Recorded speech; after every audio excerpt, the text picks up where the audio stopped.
Hello dear, आपका mensuration 2D की अगली क्लास के अंदर बहुत बहुत स्वागत है।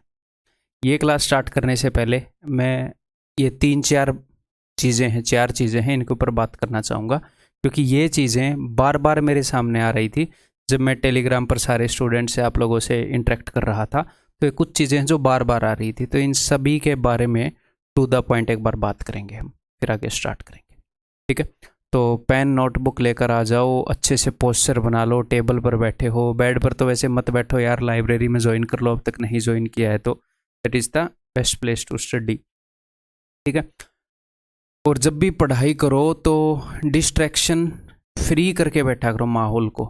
अगर आपके घर में या जहाँ पर भी हो वहाँ पर किसी कारण डिस्टरबेंस का कोई चांस है, कोई आपको डिस्टर्ब कर सकता है, आपको पता है तो कि भाई पढ़ रहा हूँ अभी मत करना तंग।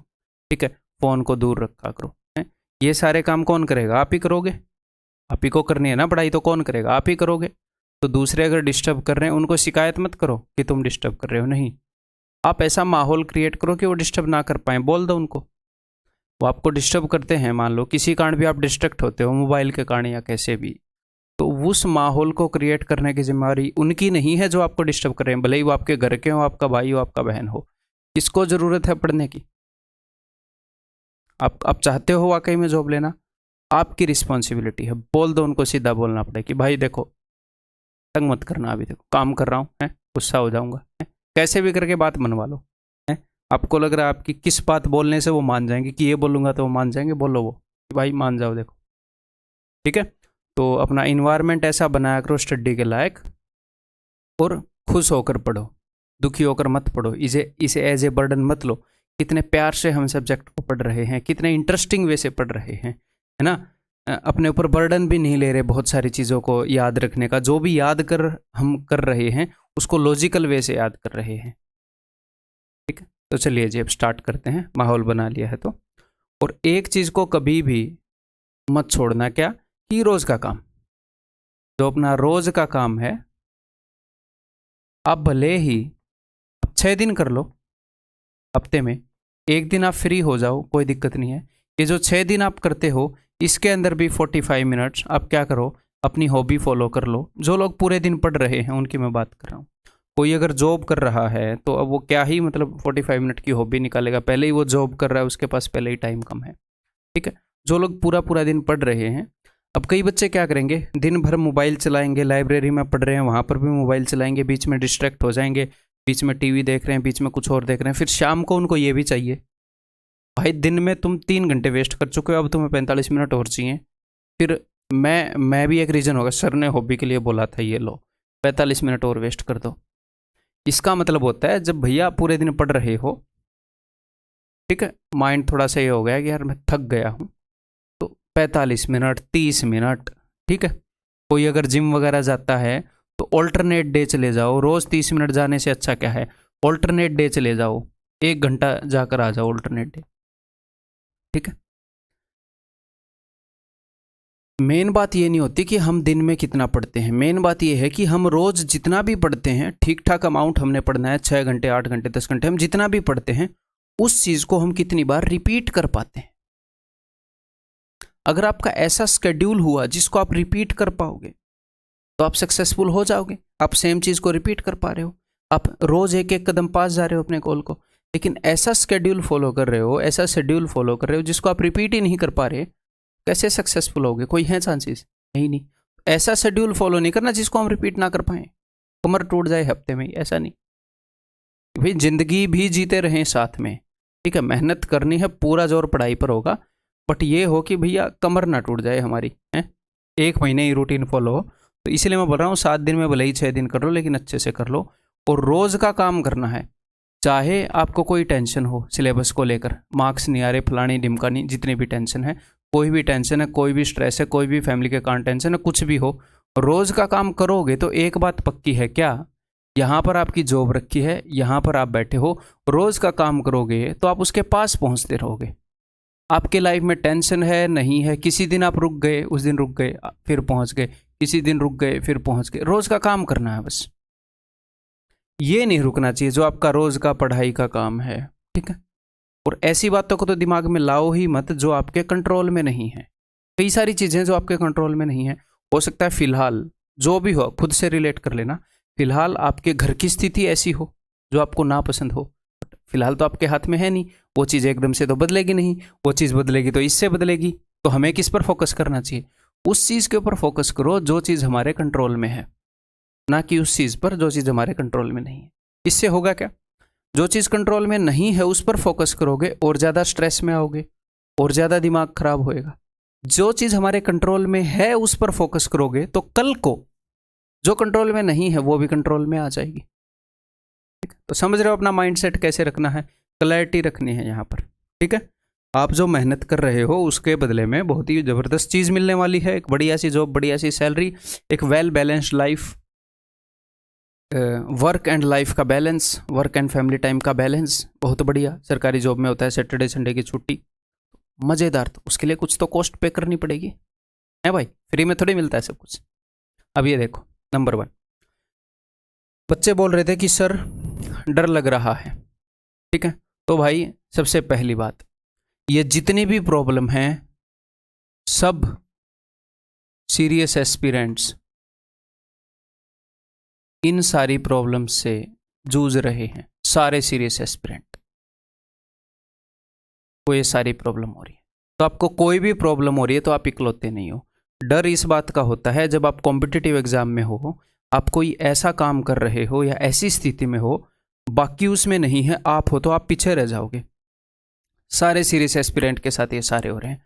आपको डर लग रहा है, क्या डर लग रहा है? कि पेपर आ जाएगा, पेपर पास आ जाएगा, हैं क्या अब तक कब अनाउंस हो जाएगा, अभी तक रिजल्ट भी नहीं आया, पता नहीं क्या होएगा, मेरी जो प्रोग्रेस है वो कम हो रही है, वो उतनी नहीं हो रही है जितनी मैं एक्सपेक्ट कर रहा था, सिलेबस बहुत ज़्यादा लग रहा है। तो इन बातों पर से ध्यान हटाओ और कहाँ पर ध्यान डालो? रोज का काम, ये आपके कंट्रोल में। सिलेक्शन होएगा नहीं होएगा, हाथ जोड़ लो कि भाई मुझे नहीं पता होएगा कि नहीं होएगा, मेरे हाथ में ये बुक है, ये वीडियो लेक्चर है, ये देख सकता हूँ भाई, हैं इससे होएगा तो ठीक है, नहीं तो क्या ही करूँ। काम की तरफ अपने आप को फोकस करो। ठीक है, इन सारी टेंशन से हटाओ। ये बहुत ज़रूरी थी, बार बार ये सारी चीज़ें मेरे सामने आ रही थी, तो मैं सोचा एक वीडियो में इकट्ठी बताई दूँ मैं आपको। ठीक है, और कोई भी परफेक्ट नहीं है, ये नहीं है मैं परफेक्ट हूँ, कोई भी नहीं है, मैं क्या कोई भी नहीं है। ठीक है, तो या हम अपनी गलतियों से सीखते हैं, ऊपर नीचे लाइफ चलती रहती है। जितना ज़्यादा हम कॉन्शियस रहेंगे, क्यूरियस रहेंगे सीखने के लिए, उतनी सारी चीज़ें हम सीख लेंगे। मैं कोशिश करता हूँ मैं क्यूरियस रहूँ। तो आप लोगों से उम्र में बड़ा हूँ तो आपको मैं बताना चाहूँगा अपने कुछ एक्सपीरियंस, ठीक है, कि कैसे आपको यूज़फुल हो सकती हैं वो चीज़ें। देखो, नेक्स्ट, सिलेबस काबू में नहीं हो रहा। सारे एस्पिरेंट्स हैं जिनके काबू में नहीं हो रहा। क्यों? क्योंकि सब्जेक्ट इतने ज़्यादा हैं, टाइम इतना कम है। फिर भी हम जो हैं, हमारे पास एक एडवांटेज है। क्या एडवांटेज है? देखो, जो स्टूडेंट सेल्फ स्टडी कर रहे हैं, मैं टू द पॉइंट सीधा ब्लंट आप लोगों से बात करूंगा, जो बच्चे सेल्फ स्टडी कर रहे हैं उनको एक एक्सपीरियंस बंदे की गाइडेंस नहीं मिल रही, बेचारे टूटी फूटी गाइडेंस ले रहे हैं। उनसे आप आगे हो कि नहीं हो? कई ऐसे प्लेटफॉर्म हैं जहां पर टियर 2 के बैच में बच्चे पढ़ रहे हैं। ठीक है, यहाँ पर ऐसी बात नहीं है मैं उनकी बुराई कर रहा हूँ, अच्छाई कर रहा हूँ, मैं टू द ब्लंट आप लोगों के साथ ऑनेस्टली बात कर सकता हूँ ना भाई, तभी हमारा फायदा होगा। तो सिलेबस वहाँ पर ढीले ढाले तरीक़ों से चल रहा है हर जगह, तो मुझे कैसे पता चला है? मुझे कैसे पता है? क्योंकि मैं सारा जोर यहीं पर लगा रहा हूँ, मैंने अपनी एनर्जी को कहीं डाइवर्ट ही नहीं किया है, मैं आपके बैच के ऊपर पूरा जोर लगा रहा हूँ। रिजल्ट चाहिए मुझे, ठीक है, आपका रिजल्ट अभी मेरे दिन का सबसे बड़ा उद्देश्य होता है। जब मैं सुबह उठता हूँ तो उसी के ऊपर मैं काम करता हूँ, उसी के ऊपर मैं सोचता हूँ। ठीक है, तो अगर आपके सिलेबस काबू में नहीं आ रहा तो सबके काबू में नहीं आ रहा, लेकिन सबसे ज़्यादा हमारे काबू में ही आ रहा है। हम ही इसको एक बढ़िया पेस पर कवर कर रहे हैं। ठीक है भाई, तो सब इस प्रॉब्लम को फेस कर रहे हैं। बट सैटरडे संडे को अगर वीडियो नहीं आती है तो उस दिन थोड़ा सा आप कवर करने की कोशिश किया करो। संडे को पूरा दिन ऑफ ना लो तो आधा दिन ऑफ ले लो। ठीक है, उन दिनों इस सिलेबस को कवर कर लो। लास्ट के 1-1.5 महीने की बात है, पढ़ लो, इंटरेस्टिंग वे से पढ़ो, मज़ा आ जाएगा आपको। रिजल्ट जिस दिन आ जाएगा ना, it will pay off. Mock test में मार्क्स कम आ रहे हैं, मॉक टेस्ट में मार्क्स कम कई चीज़ों पर डिपेंड करते हैं। मॉक कैसा है, मॉक कैसा भी कई चीज़ों पर डिपेंड करता है। ठीक है, कहाँ से लिया, प्रीवियस ईयर था या फिर किस टाइप के क्वेश्चन थे, क्या क्वेश्चंस का नेचर कैसा था, या फिर एसएससी के क्वेश्चन थे तो डिफ़िकल्ट कितने दे दिए, इजी कितने दे दिए। तो कुल मिलाकर अगर मॉक्स में मार्क्स कमा रहे हैं तो मॉक्स में मार्क्स कम आने का एक कारण होता है और उस कारण का एक इलाज होता है। कारण होते हैं कई। मॉक्स में मार्क्स कम आ रहे हैं उसका एक कारण नहीं होगा, उसके कई कारण होंगे, हर एक कारण का अलग से इलाज होएगा। तो ये कैसे पता चलेगा? एक वीडियो बनाई है, guaranteed plan to increase marks in mocks, YouTube पर मिलेगी, 21 मिनट के लगभग की वीडियो है, वो देख लेना। उसको एक बार मत देखना, एक बार देखोगे आपको समझ में आएगी, चाहे डबल स्पीड पर देख लेना। फिर अपने मॉक्स को एनालाइज करना। जो कोच है वो खिलाड़ी को, मेरे ख्याल ये बातें ही मेरी 10 मिनट की होगी, पर बहुत ज़रूरी बातें हैं, मैं आपको बताता हूँ। देखो, जो कोच है वो एक खिलाड़ी की प्रोग्रेस को क्या एक दिन एनालाइज करके उसको पूरे साल का प्लान बता देता है? तुम्हारे ये कमी है, ये लो पूरे साल का रूटीन, अब मेरे से बात मत करना। और खिलाड़ी पूरे साल फॉलो कर रहा है? नहीं, वो रोज रोज अगर उन्हें बड़े लेवल पर जाना है वो रोज रोज देखता है, अभी ये कमी लग रही है, ये करो, इस चीज़ को सुधारो, फ्लेक्सिबिलिटी को सुधारो, स्ट्रेंथ को सुधारो, ठीक है, एंडोरेंस को सुधारो, अपने रेस्ट को बेटर करो, अपनी डाइट को इम्प्रूव करो। तो वो रोज रोज उसको ऑब्जर्व कर रहा है, उसके अकॉर्डिंग उसको सलाह दे रहा है। तो आपको क्या लगता है, जो मॉक टेस्ट है उसको जब आप एनालाइज करोगे, क्या हर एक मॉक टेस्ट को बढ़िया से एनालाइज करना बनता है कि नहीं बनता है? जो मैं आपको वीडियो के अंदर बता रहा हूँ, एक बार वीडियो देख के आपके दिमाग में छप जाती है क्या? नहीं छपती है। आप भी मेरी तरह आम इंसान ही होंगे, है ना? तो दोबारा उस वीडियो को देख लो, 5 दिन के बाद, 4 दिन के बाद आपको फिर से कुछ नई चीज़ें समझ में आएंगी जो पहली बार में नहीं आई होंगी। उसी वीडियो को, guaranteed plan to increase marks in mocks को बोल रहा हूँ कि कैसे मॉक्स को एनालाइज करना है, ठीक है, ताकि वो पॉइंट आपके दिमाग में रहे, मॉक्स को अच्छे से एनालाइज कर पाए।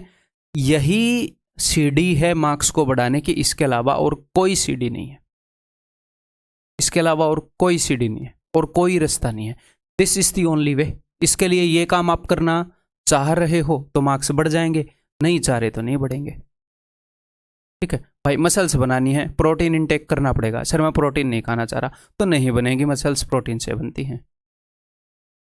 एक्सरसाइज और रेस्ट के अलावा जो डाइट है उसमें प्रोटीन से बनती है। आप बोलोगे मैं तो नहीं चाह रहा, मैं तो कैल्शियम से बनाऊंगा। सॉरी ब्रो, नहीं बनती कैल्शियम से।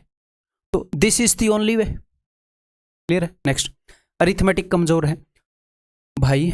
एडवांस मैथ, यहाँ पर भी एक काफ़ी ज़रूरी बात मैं आपको बताना चाह रहा हूँ, ध्यान से सुनिएगा। और ये इन बातों को है ना, कई बंदे स्किप कर देते हैं कि स्टार्टिंग में सर ये बातें करते हैं, मैं स्किप करके कंटेंट पर आऊँ। मेरे गुरु ये बातें ज़रूरी हैं ताकि हम उस 200 घंटे के कोर्स को, 150 घंटे के कोर्स को अच्छे से यूज़ कर पाएँ। उसके लिए ये 10 घंटे की बातें, 15 घंटे की बातें जो भी होंगी सारी अपने कोर्स में, वो ज़रूरी हैं। प्लीज़ इनको सुना करो, ठीक है। अरिथमेटिक कमज़ोर है। एडवांस मैथ आप जो कर रहे हो उसके अंदर कितना कॉन्फिडेंस आ रहा है, मज़े आ रहे हैं, कंप्लीटनेस फील हो रही है, ठीक है।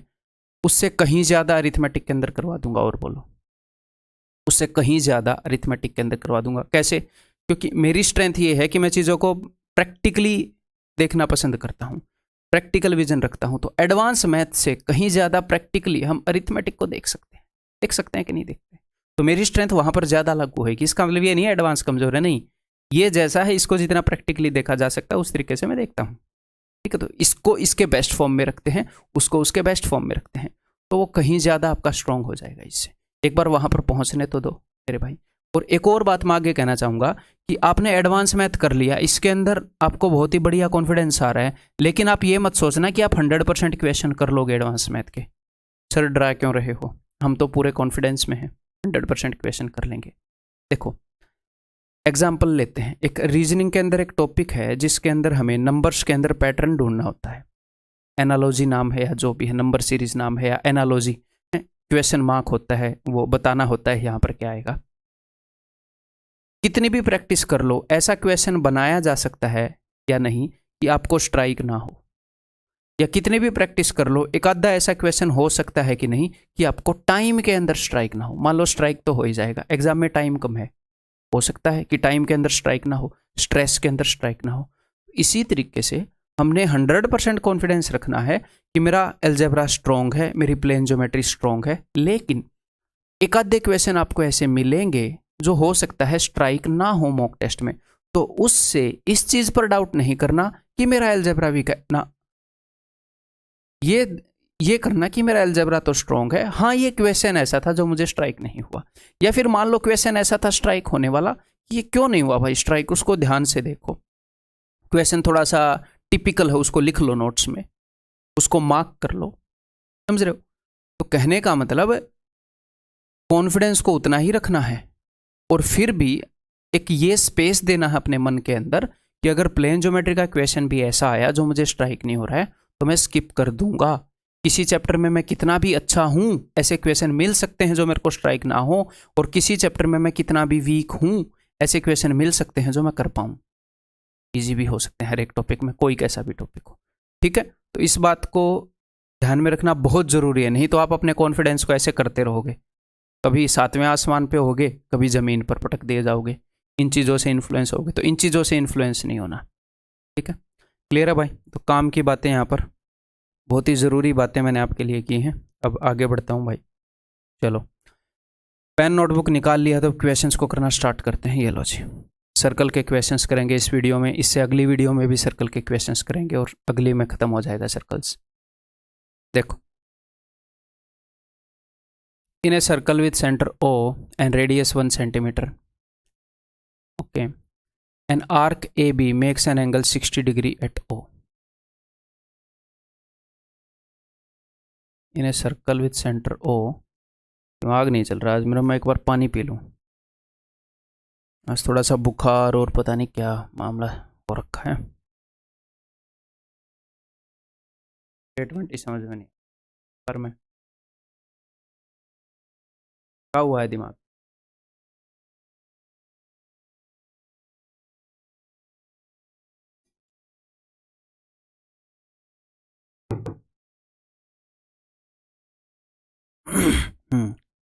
चलिए जी, यार पानी भी है तो, ओह कल का था ठंडा बहुत।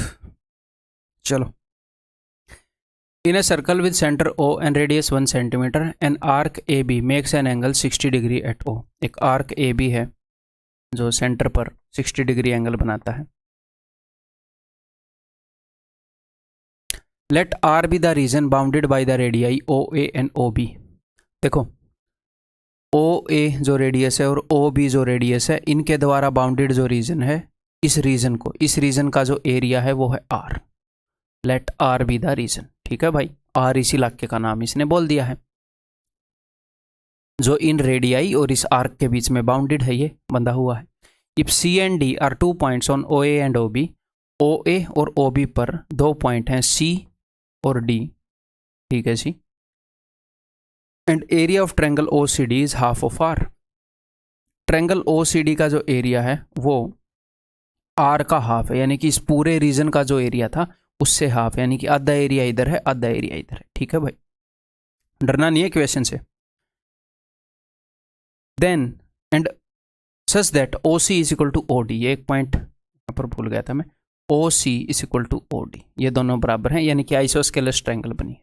आइसोस्केलस ट्रायंगल है, ये 60 है तो ये भी 60 होएगा, ये भी 60 होएगा, इक्विलेटरल ट्रायंगल बन जाएगी, है ना भाई, ठीक है। और इसने एरिया को हाफ बता दिया। Then the length of O C, तो ओ सी की लंबाई कितनी होएगी, ओ सी की लंबाई मैंने मान लिया मेरे भाई एक्स, तो ये भी एक्स, ये भी एक्स। बताओ अब कैसे करेंगे। सिंपली इस ट्रायंगल का एरिया पूरे रीजन के एरिया से हाफ था, तो ट्रायंगल का एरिया क्या है, ट्रायंगल का एरिया है √3/4 एक्स स्क्वायर, जो कि हाफ है, किससे हाफ है, पूरे सेक्टर के एरिया से। पूरे सेक्टर का एरिया क्या है, पूरा सेक्टर जो है वो 60 डिग्री एंगल से बना है, पूरा एंगल होता है 360, तो 60 में से सिर्फ 360 में से 60 डिग्री यानी कि 1/6। मैं डायरेक्टली 1/6 लिखता, कई लोगों को समझाने के लिए ऐसे लिख रहा हूँ, ठीक है। कई स्टूडेंट को हो सकता है उनके समझ में आए, 60/160, और पूरा एरिया क्या है पाई आर स्क्वायर। यहाँ पर ऐसे क्वेश्चन में फिर हम ऑप्शन में क्या देखते हैं कि पाई है कि नहीं, अगर पाई है तो पाई को एज इट इज पाई रखूंगा, नहीं तो 22/7 रखूंगा, ठीक है। ऐसे देखना जरूरी है, नहीं तो आप 22/7 रख के उत्तर निकाल लोगे, फिर दोबारा से क्वेश्चन को करोगे, तो इस बात को भी ध्यान रखिएगा। कई बार ऑप्शन में पाई रहता है, कई बार नहीं रहता है, ठीक। 60/360 पाई आर स्क्वायर, तो इस पूरे का रेडियस क्या था, 1 ही बताया था ना, 1, दैट्स इट, खत्म। कैट का क्वेश्चन 2018 कैट का, करें अब इसको।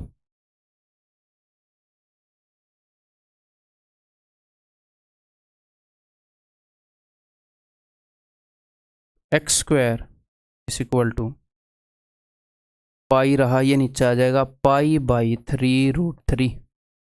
x की वैल्यू आ जाएगी π/3√3 की पावर हाफ। ठीक है भाई, क्लियर है। अभी मैं बहुत ही प्यार से आपको पढ़ाऊंगा इस वीडियो के अंदर। मैं बोल रहा हूँ ना, मैं थोड़ा सा थका हुआ हूँ आज, तो आप वीडियो की स्पीड अपने अकॉर्डिंग तो डेफिनेटली करेंगे ही ना। मैं आराम से इसमें आपको पढ़ा दूंगा। ये नेक्स्ट इस SW, आप इसे खुद करेंगे। पूछा क्या है, सेगमेंट का एरिया पूछा है, हिंट दे रहा हूँ। In the figure given below, D is the diameter of each circle. What is the diameter of the shaded circle? हर एक सर्कल का जो डायमीटर है वो D है। इस शेडेड सर्कल का डायमीटर क्या होगा? ऐसे कई क्वेश्चन होते हैं जिनके अंदर ऐसी सिचुएशन हो और हमारे एग्जाम के अंदर आते हैं, रिलेवेंट क्वेश्चन है। तो आपने इन क्वेश्चंस के लिए रिजल्ट नहीं रटने हैं। रिजल्ट रटोगे 2 दिन के बाद भूल जाओगे। अगर बार बार आप उनको रिवाइज करोगे तो फिर कई इतने रिजल्ट इकट्ठे हो जाएंगे कि बर्डन हो जाएगा। कहाँ पर क्या यूज़ करना समझ में नहीं आएगा। इसको 2 सेकंड लगेंगे इसको निकालने में। अच्छे से अगर आप चीज़ों को समझ जाएंगे तो, और कोई भी नई सिचुएशन आएगी तो अपनी उस समझ को यूज़ भी कर पाएंगे। तो हमें रटने नहीं है। ठीक, चलिए जी देखते हैं एग्जाम में आया हुआ question. In the figure given below, D is the diameter of each circle. What is the diameter of the shaded circle? Shaded circle का डायमीटर क्या है? यहाँ पर मैं इनको ऐसे मिलाऊंगा।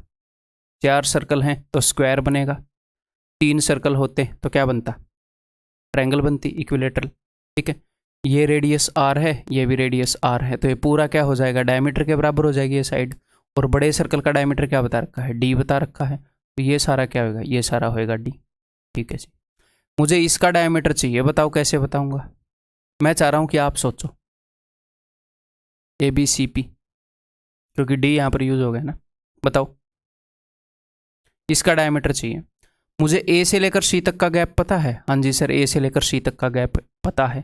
AC जो है एक स्क्वायर का डायगोनल है, स्क्वायर की साइड अगर D है, AC जो है दैट विल बी √2D या D√2। ठीक है, तो यहाँ से लेकर यहाँ तक ये क्या है? ये है सर D/2। इस सर्कल का रेडियस है D/2। अगर इस सर्कल का डायमीटर D है तो D/2। और ये क्या है? यहाँ से लेकर यहाँ तक ये भी D/2। तो पूरे √2D में से D/2 प्लस D/2 अगर मैं D घटा दूँ तो इसका डायमीटर आ जाएगा। यानी कि पूरे √2D में से अगर मैं D घटा दूँ तो इस बीच वाले का डायमीटर आ जाएगा। अगर इसका रेडियस पूछा होता तो 2 से भाग कर देता। तो D कॉमन आ गया √2 - 1। इसको रटना बिल्कुल भी नहीं है। ठीक है, क्लियर है भाई? Next,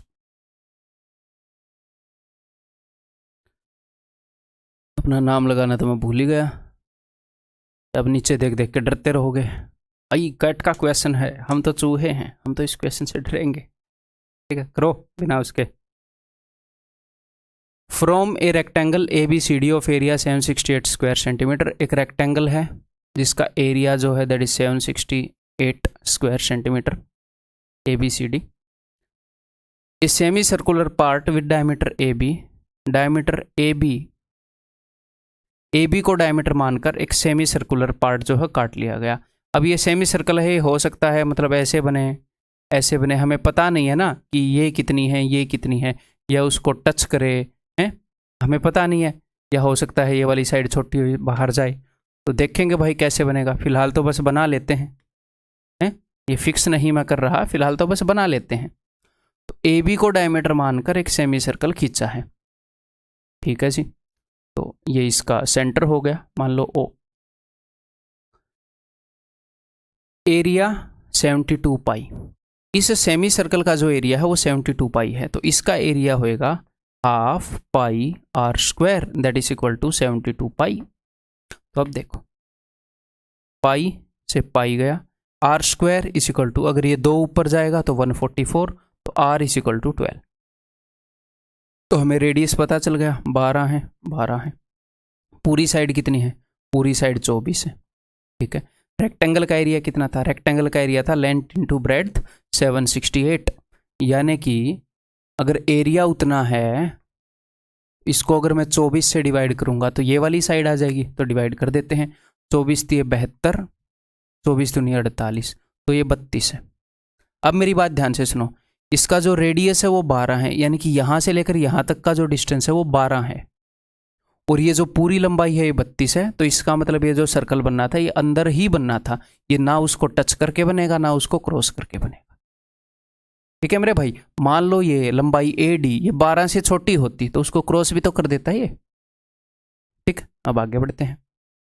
the perimeter of the left over portion, तो लेफ्ट ओवर पोर्शन का पेरीमीटर क्या बनेगा, वो इसकी बात कर रहा है, इसकी, ये जो पेरीमीटर है जिसके साथ साथ मैं कर रहा, इन्होंने क्या किया, एक रेक्टेंगल थी उससे ये काट लिया। मान लो एक ब्रेड थी, आपने ऐसे खा लिया उस ब्रेड को, ऐसा हिस्सा बच गया ब्रेड का, तो इसका जो पेरीमीटर है वो उसने पूछा। तो अभी बता देंगे ये 32 है, तो ये 32 है, ये 24 है, तो ये 24 है, तो 32 + 24 + 32, और ये इसकी लंबाई कितनी है भैया, ये सेमी सर्कल है तो 2 पाई r नहीं होगा, खाली पाई r, इसका जो सरकमफ्रेंस होएगा, तो पाई इंटू r यानी कि 12 पाई, तो 32 + 32 64 तो हो जाएगा 64 + 24 88 + 12 pi, that is option B. ठीक है भाई, क्लियर है, आगे बढ़ जाऊं।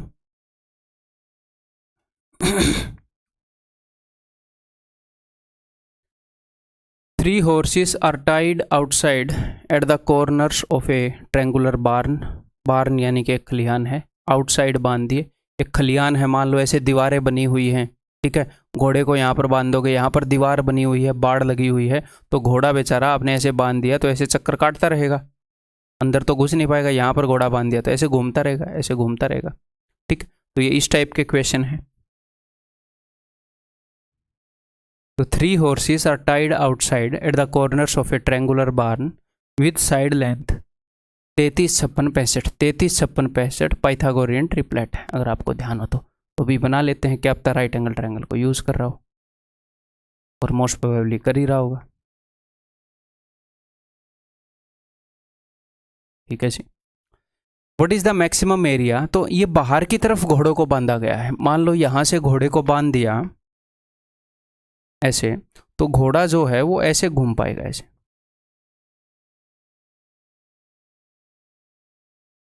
ऐसे इस इलाके में घोड़ा घूम पाएगा, यहां पर जिस घोड़े को बांध दिया वो इस इलाके में घोड़ा घूम पाएगा, यहां पर घोड़े को बांध दिया तो इस इलाके में घोड़ा घूम पाएगा। क्लियर है मेरे भाई, ठीक। What is the maximum area the horses can graze outside if the length of the rope is 14 metre, अगर रोप की लंबाई 14 मीटर है तो एक तो आपने इस चीज का ध्यान रखना है, यहां से लेकर 14 तक ये जाएगा, यहां से लेकर 14 तक ये जाएगा, ऐसे, ये ना हो कि भैया 14 और 14 28 से ओवरलैप हो रहे हो, अदरवाइज ये ओवरलैप होते नहीं तो क्वेश्चन कॉम्प्लेक्स हो जाएगा, अपने एग्जाम में नहीं आता, ये भी टेंशन नहीं लेनी।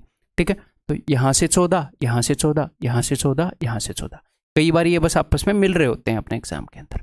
ठीक है, if the length of the ropes is 14 metre, तो बताओ कितना एरिया वो ग्रेज कर सकते हैं, तो आपने इन सारे सर्कल्स का एरिया बताना है। ये क्या है, ये 3 सेक्टर हैं, ये भी सेक्टर है, हालांकि इनका ये जो एंगल है जिस पोर्शन का हमने एरिया निकालना है वो 180 डिग्री से बड़ा है, लेकिन है तो ये 3 सेक्टर। तो अगर 3 सेक्टर्स का एरिया निकालना है तो सबसे पहला रूल क्या है, हमें ये पता होना चाहिए कि भैया सेंटर पर कितना एंगल बना रहे हैं। तो हमें तो पता नहीं, यहाँ पर तो हमें पता है, यहाँ और यहाँ का हमें पता नहीं, तो कोई दिक्कत नहीं है। यहाँ का तो आपको पता है ना, यहाँ का नहीं पता, यहाँ का नहीं पता, अंदर के सारे एंगल्स का सम पता है, ये और ये, अंदर के सारे एंगल्स का सम कितना है, 180 डिग्री। ABC पर यहां पर टोटल कितना एंगल बनता है, 360 का, यहां पर टोटल 360 का, यहां पर टोटल 360 का, तो टोटल 360 इंटू 3 इतना एंगल बनता है।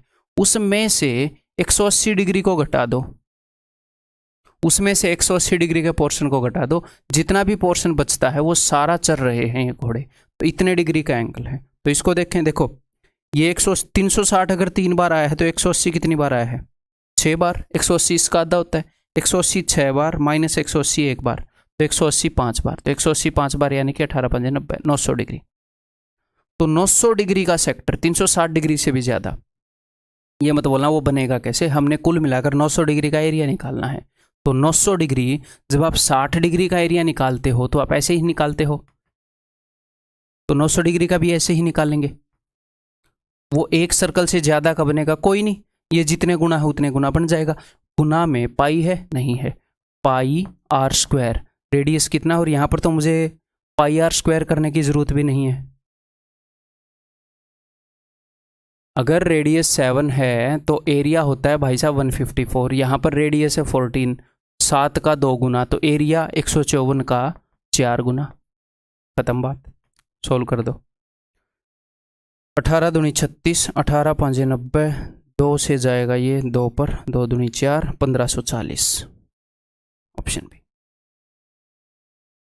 ठीक है, मैं बहुत सारे क्वेश्चन नहीं करवा रहा हूँ, कई चीज़ों के, कई चीज़ें जो कम फ्रीक्वेंट आ रही हैं, मान लो ये एक आधी बार ऐसा क्वेश्चन आता है, तो मैंने एक क्वेश्चन ऐसा करवा दिया कि जिससे आपकी सारी अंडरस्टैंडिंग बिल्ड हो जाएगी। कॉम्पैक्ट वे में भी कर रहे हैं, जो कम आ रहे हैं उनको छू दे रहे हैं, लेकिन अच्छे से छू रहे हैं, जो बार बार आ रहे हैं उनकी बढ़िया प्रैक्टिस कर रहे हैं। ठीक, तो इस तरीके से मैं आपको कोर्स करवा रहा हूँ जैसे करवाना चाहिए। ठीक, बताओ। A horse is tied to an outside corner of a rectangular barn. अब इस घोड़े के ऊपर मान लो कोई ईजी सा क्वेश्चन आया कि भैया एक स्क्वायर के अंदर घोड़े को बांध दिया है ऐसे, तो वो तो आप कर ही लोगे ना। अब 90 डिग्री है ना, 90 डिग्री है तो सर्कल के 1/4 ऐसे, तो इसलिए 2 क्वेश्चन करवाऊंगा, बढ़िया ऐसे करवा दूंगा। इस कंसेप्ट के ऊपर कभी कभी आता है। A horse is tied to an outside corner of a rectangular barn with dimension 14 and 7।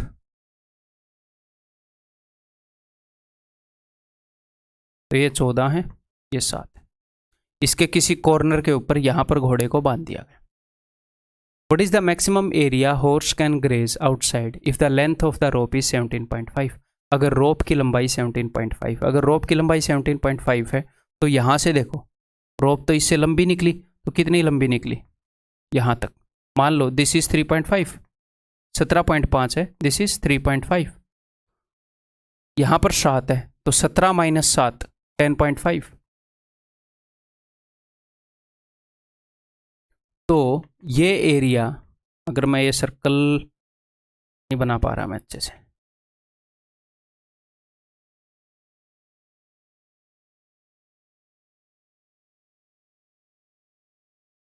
ये लो, ये जो एरिया है इतना, जैसा भी गंदा सा बना है, ये जो एरिया है इतना एरिया घोड़ा चलेगा, और उसके बाद घोड़ा जो है यहाँ से आगे भी जाएगा, यहाँ से आगे भी जाएगा ऐसे, उसके पास इतनी सी रस्सी बचेगी तो इसमें जाएगा 90 डिग्री, है ना, और उसके बाद यहाँ से भी घोड़ा आगे जाएगा 90 डिग्री।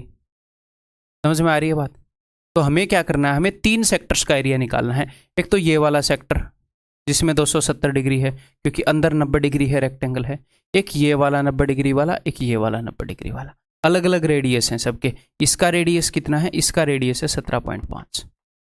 ठीक है मेरे भाई, कंसेप्ट समझ में आ गया। अब इसकी कैलकुलेशन बचाई जा सकती है, क्यों, क्योंकि उसने 7 के मल्टीपल दे रखे हैं। अब मेरी बात को ध्यान से सुनना है ताकि आपको समझ में आए। देखो, सबसे पहले मैं इस बड़े वाले सर्कल के सेक्टर का एरिया निकाल रहा हूँ। 270 डिग्री 360 डिग्री के कंपैरिजन में 270 क्या है, 3/4, 1/4 एंगल अंदर रह गया, बाहर 3/4 एंगल है, तो 3/4 पूरे सर्कल के कंपैरिजन में एरिया 3/4 होएगा। यहाँ पर इसका ये जो रेडियस है ये कितना है, ये है 35/2, तो 7 का कितने गुना है, 7 का 5/2 गुना है। अगर रेडियस 7 होता तो एरिया होता 154, लेकिन ये 7 का 5/2 गुना है, तो 25/4, 5/2 का एरिया 154 के कंपैरिजन में 25/4 गुना हो जाएगा। मैं यहाँ पर आपकी कैलकुलेशन बचा रहा हूँ, वहाँ पर पाई नहीं दिया है ना। ठीक ठीक है, तो पहले वाले रीजन का निकाल लिया, तो इसको ध्यान से देखते रहिएगा। नेक्स्ट, अब मैं इसका लिख देता हूँ। तो ये कितना है भैया, ये है 21/2, 7 का कितने गुना है, 7 का 3/2 गुना है, 90 डिग्री एंगल है, तो 1/4 एंगल लिया है। पूरा सर्कल होता तो 154 होता, उसका 1/4। अगर रेडियस 7 होता तो 154 होता, लेकिन यहाँ पर तो 7 का 3/2 गुना है, तो एरिया कितना हो जाएगा, 3/2 का स्क्वायर 9/4 गुना। पूरा सर्कल होता तो एरिया होता 154 × 9/4, लेकिन सर्कल तो 1/4 है भैया, तो 1/4 प्लस, अब मैं इसका लिख दूंगा, ये 90 डिग्री है तो भैया 1/4 है टोटल जितना भी एरिया निकलेगा उसका। टोटल एरिया कितना है भैया, रेडियस 7 होता तो 154 होता, लेकिन यहाँ पर रेडियस 7 का हाफ तो एरिया हो जाएगा 1/4। तो बताओ इनमें से क्या क्या कॉमन ले सकते हैं, बताओ। देखो 154 को तो सबसे पहले उठा लो, है ना, 154 तो मैंने सबसे पहले उठा लिया। उसके बाद नीचे 3/4 1/4 1/4 आ रहा है, यहाँ पर भी 4 आया, देखो 2 4 आ रहे हैं सब में, तो ठीक है 2 4 के भी मैंने उठा लिए। ठीक है, अब यहाँ पर क्या बचेगा, यहाँ पर बच जाएगा 25, यहाँ पर क्या बचा 1/4, ये 4 उठा लिया 154, 9 बच गया, है ना। 125 और 2 4 के अलावा जो भी है 25 थी 75, यहाँ पर 75 बचेगा। तो मेरे ख्याल कई बंदे ये गलती करेंगे, है ना, इस 3 को मिस कर देंगे मेरे जैसे बंदे। तो यहाँ पर 1 बचेगा, तो यहाँ पर बच गया 85 गुणा में 85, दिस इज योर आंसर। ठीक है मेरे भाई, करते हैं अब इस काम को, 16 से डिवाइड करना है। ठीक है भाई, मजबूर हैं हम, क्या करें। उसको 2 दे दूँ, 77 छोड़ो यार, 2 दूनी 4, 77 करते हैं अब। तो 77 से अगर मैं इसको मल्टीप्लाई करूँगा, पहले मैं इसको 7 से कर देता हूँ, 7 5, अदरवाइज तो मैं इसको 2 दे सकता था, बट चलो ठीक है अब कर ही रहे हैं, 1-2 सेकंड से। 7 5 35, 3 7 8 56 और 3 इतना। अब मैं इसको 11 से मल्टीप्लाई करूँगा, 5 9 और 5 14, 9 और 5 14 और 1 15, 5 और 1 6 डिवाइडेड बाई 8। ठीक है, ये होएगा ओके। 8 8 64, 800 समथिंग होएगा, 2 हैं, 8 8 64, 8 एकम 8, 8 8 64 1/8, 818 1/8, यानी कि ये 12.5 होता है ना 1/8 का परसेंटेज इक्विवेलेंट, तो 12.5 से 2 पॉइंट इधर सरकाओगे 1.125। ठीक, क्लियर है, आगे बढ़ जाऊं।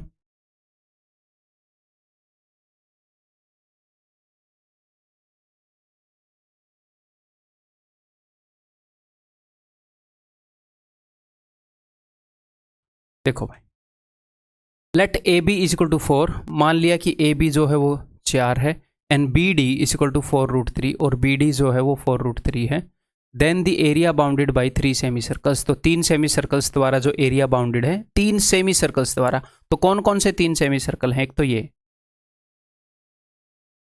दूसरा ये, तीसरा ये। तो कौन सा एरिया बाउंड किया है जो मैंने फिगर बनाई है, ये वाला, ये इसकी बात कर रहा है। तो ये एरिया कैसे निकलेगा, बताओ कैसे निकलेगा।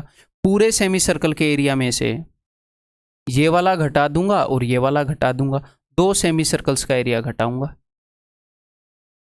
है ना, तो ये निकलेगा। ठीक है, तो उसके लिए मुझे क्या चाहिए, मुझे इनके रेडियस चाहिए, तो चलिए निकालने की कोशिश करते हैं। देखो भाई, कुछ हिंट मिल रहा है, ये 4 है तो ये दोनों यहाँ पर टच कर रहे हैं, लाइन बीच में आ रही है, तो इतना तो पता चल गया कि ये 90 डिग्री का है ना, ये टेंजेंट है ना दोनों सर्कल्स के, ऐसे बीच में खड़ा है। ठीक है, ये 90 डिग्री का है। तो यहाँ पर ये बताया नहीं है क्या टेंजेंट है, हाँ बताया है टेंजेंट बी डी ना, उसको बताना पड़ेगा टेंजेंट बी डी। ठीक, 90 डिग्री खड़ा है, दोनों सर्कल पे टेंजेंट है। ये 90 डिग्री क्यों है बताता हूँ, देखो यहाँ पर सेंटर है, अगर मैं इस सर्कल को पूरा बना दूँ तो सेंटर से लाइन गई हुई है और ये टेंजेंट है ऐसे, तो टेंजेंट से 90 डिग्री बनता है, सेम यहाँ पर सिचुएशन। ठीक है मेरे भाई, नेक्स्ट। अब ये डायमीटर है, डायमीटर जो है सेमी सर्कल के अंदर कितना एंगल बनाता है, 90 डिग्री का, ये 90 डिग्री का एंगल है। तो ये तो वही सिचुएशन हो गई, एक राइट एंगल ट्रायंगल के अंदर राइट एंगुलर वर्टेक्स से 90 डिग्री का एंगल बनाना। अब मजा आ गया, है ना, वही सिचुएशन है। देखो यहाँ पर आप 4 और 4√3 से कुछ पता कर पा रहे हो,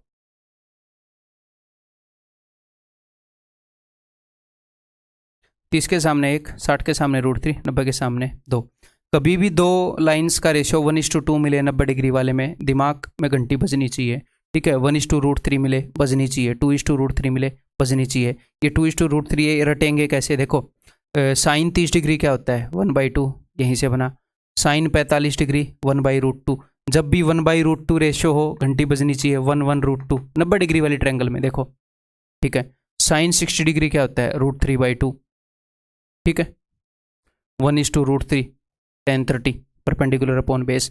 तो जो ट्रिग्नोमेट्रिक एंगल्स आप याद रखते हो ना, जो ट्रिग्नोमेट्रिक एंगल्स आप याद रखते हो, अगर वो वाले रेशियो आपको मिल जाएं, अच्छा ये मतलब कि 4 कटेगा तो 1:√3 है, तो यानी कि जो भी आपने एंगल रटे हैं, आपने कौन से एंगल रटे हैं, 30, 45, 60, 90, यही है 90 डिग्री तक, उनमें से एक एंगल वो बन जाएगा ना।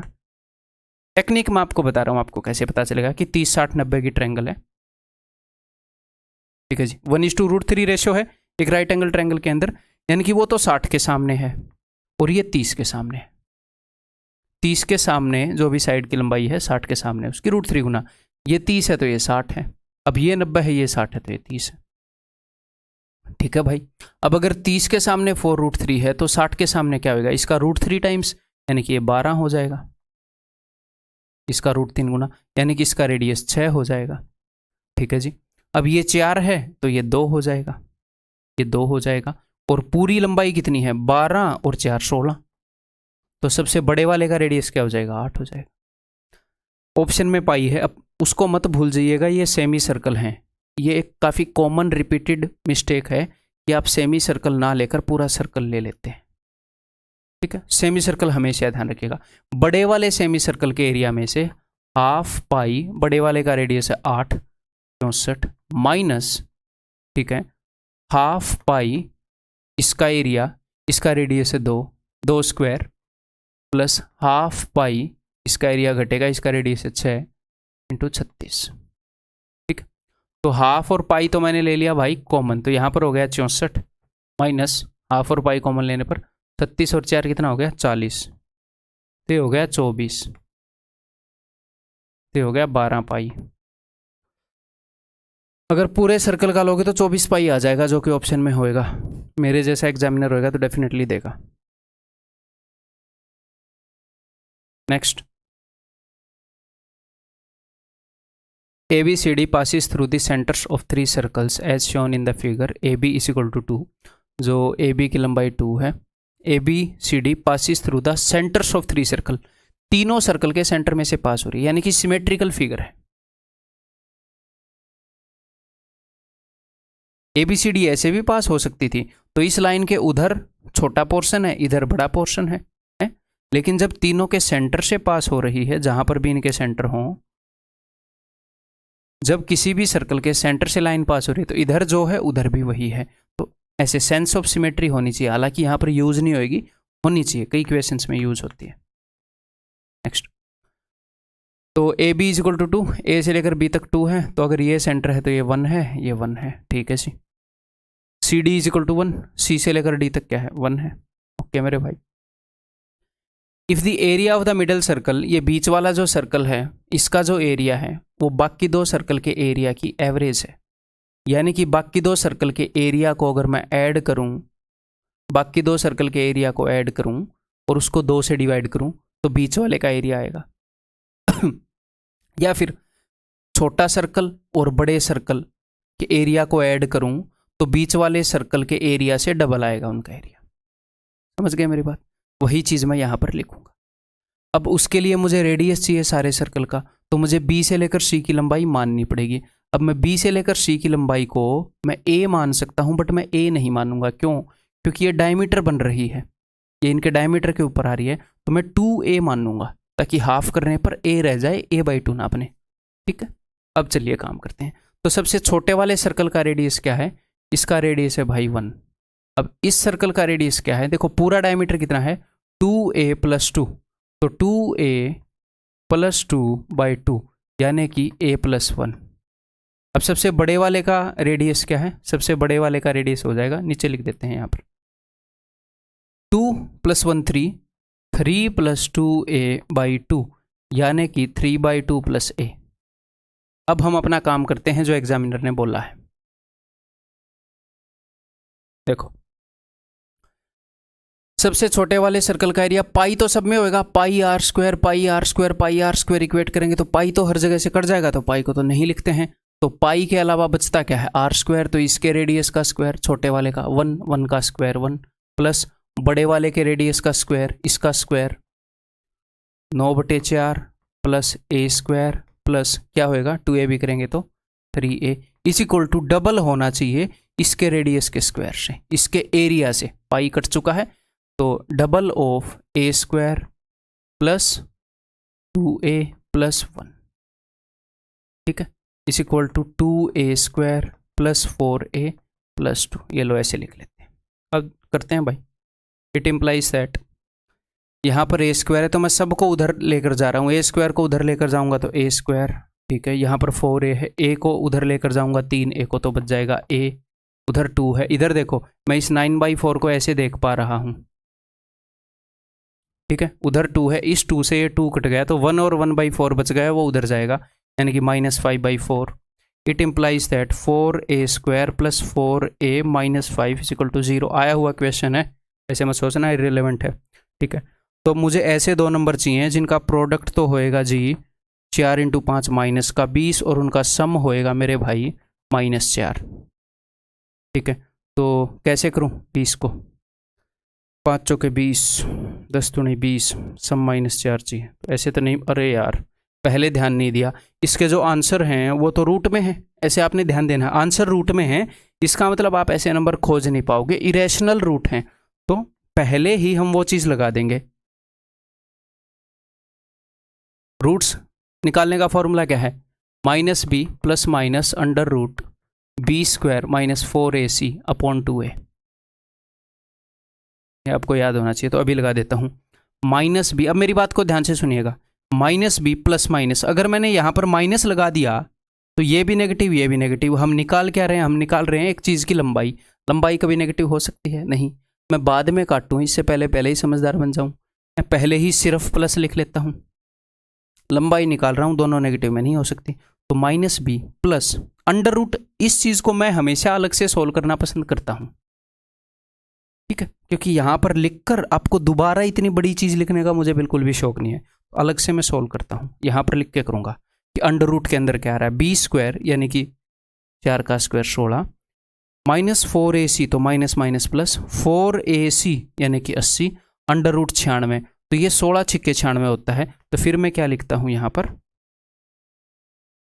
इसकी वजह से 16 है ना, तो 4√6, ऐसे अलग से सोल्व करता हूँ मैं इसको, ठीक है, डिवाइडेड बाई 2a यानी कि 8। तो अब देखो 4 एकम 4, 4 एकम 4, 4 दूनी 8, और ये जो वैल्यू आएगी ये a की वैल्यू आएगी, मुझे निकालना है 2a। कभी भी ऐसे मानोगे 2a तो भूला मत करो कि क्या मानना था मैंने, मुझे BC की लंबाई निकालनी है 2a की, तो 2 से 2 कट जाएगा, √6 - 1। क्या ये लेंदी क्वेश्चन था, लेंदी था, क्या इसके कंसेप्ट में कुछ खास दम था, कंसेप्ट में तो इतना खास दम मुझे लगा नहीं, सिंपली दो सर्कल के एरिया का सम एक तीसरे के एरिया के डबल से इक्वेट करना था, हाँ बस उसके बाद फिर हमने कैलकुलेशन करनी थी। क्या ये टाइम लेगा एग्जाम में, लेगा, सबका टाइम लेगा जो भी इसको करेगा, ठीक है, एक ही वे है टाइम ना लेने का, क्या ऑप्शन याद कर लो, मार दो, ठीक है, क्लियर है। तो इन चीज़ों का स्ट्रेस नहीं लेना लाइफ में कि ये क्वेश्चन टाइम लेगा, भाई कोई क्वेश्चन टाइम लेने वाला है तो लेगा, वो इसीलिए तो 1 घंटा दिया है, वहाँ पर क्या मेहंदी लगा के आओगे हाथों पे उस 1 घंटे में, वो इसीलिए दिया है कि जो टाइम ले रहा है उसको कर लो, जो नहीं ले रहा उसको जल्दी कर दो, ठीक है। अगला क्वेश्चन करो, A is equal to area of the largest circle. तो चलिए जी ये क्वेश्चन करवाने से पहले तो मैं आपको क्वेश्चन समझा दूं। Area of the largest circle drawn inside a square of side 1। इन्होंने एक स्क्वायर लिया, उसके अंदर एक सर्कल ड्रॉ कर दिया, इसके एरिया को बोल दिया A। फिर इन्होंने क्या किया, इन्होंने उसी स्क्वायर के अंदर sum of area of 4 identical circles, तो आप ऐसे मान लो इसी को 4 बराबर हिस्सों में बांट दिया और इसके अंदर 4 सर्कल बना दिए जो एक दूसरे को टच कर रहे हैं, लार्जेस्ट। इन सब के एरिया के सम को इन्होंने बोल दिया B, सर्कल्स के एरिया के सम को। फिर इन्होंने क्या किया, इन्होंने सेम स्क्वायर लिया, उसके अंदर इन्होंने ऐसे 3 हिस्सों में बांट दिया, 9 बना रहे हैं ना, 9 कैसे बनेगा, 3 3 9, तो इसके अंदर 9 सर्कल बना दिए एक दूसरे को टच करते हुए, लार्जेस्ट पॉसिबल बराबर साइज के। इनके एरिया के सम को बोल दिया, सर्कल्स के एरिया के सम को C। फिर इन्होंने क्या किया, इन्होंने सेम स्क्वायर लिया उसी साइज का और इन्होंने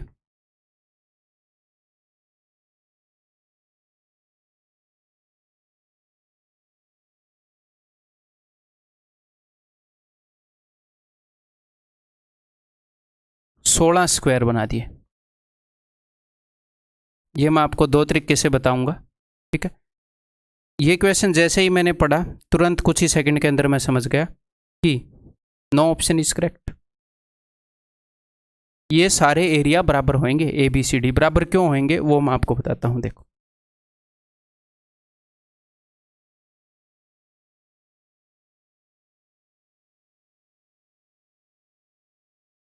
मान लो, अब मेरी बात ध्यान से सुन लीजिएगा।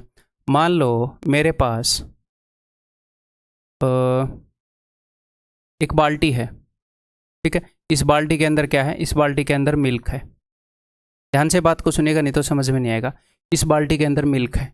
कोई मेरे सामने एक बाल्टी भरकर लेकर आया, मैं बाल्टी उठा के आधा दूध पी गया, ठीक है। मैं कितना दूध पी गया? एग्जैक्टली आधा, ठीक है।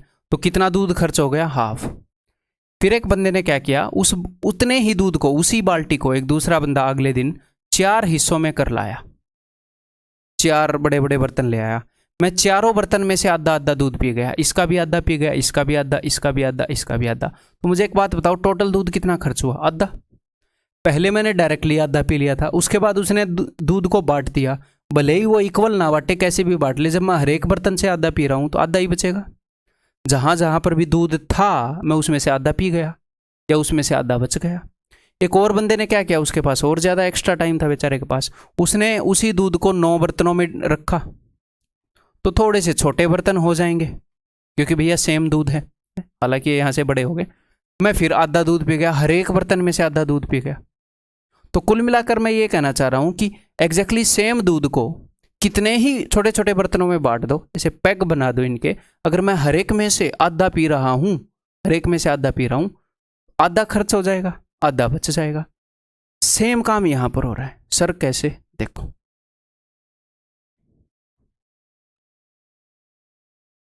मेरे पास एक स्क्वायर है। एक स्क्वायर क्या है?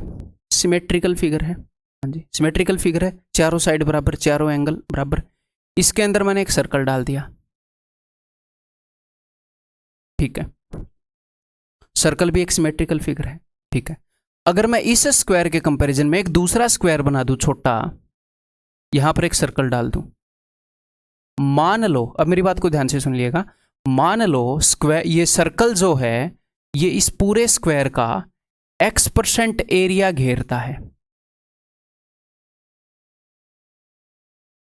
परसेंटेज में बात हो रही है, ये वाला सर्कल इस स्क्वायर का X% एरिया घेरता है, तो ये वाला सर्कल इस स्क्वायर का कितना एरिया घेरेगा? ये भी X% घेरेगा।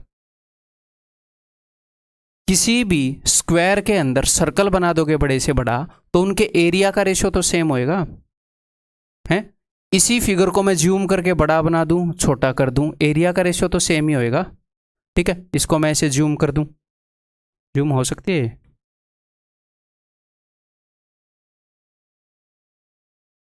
पता नहीं।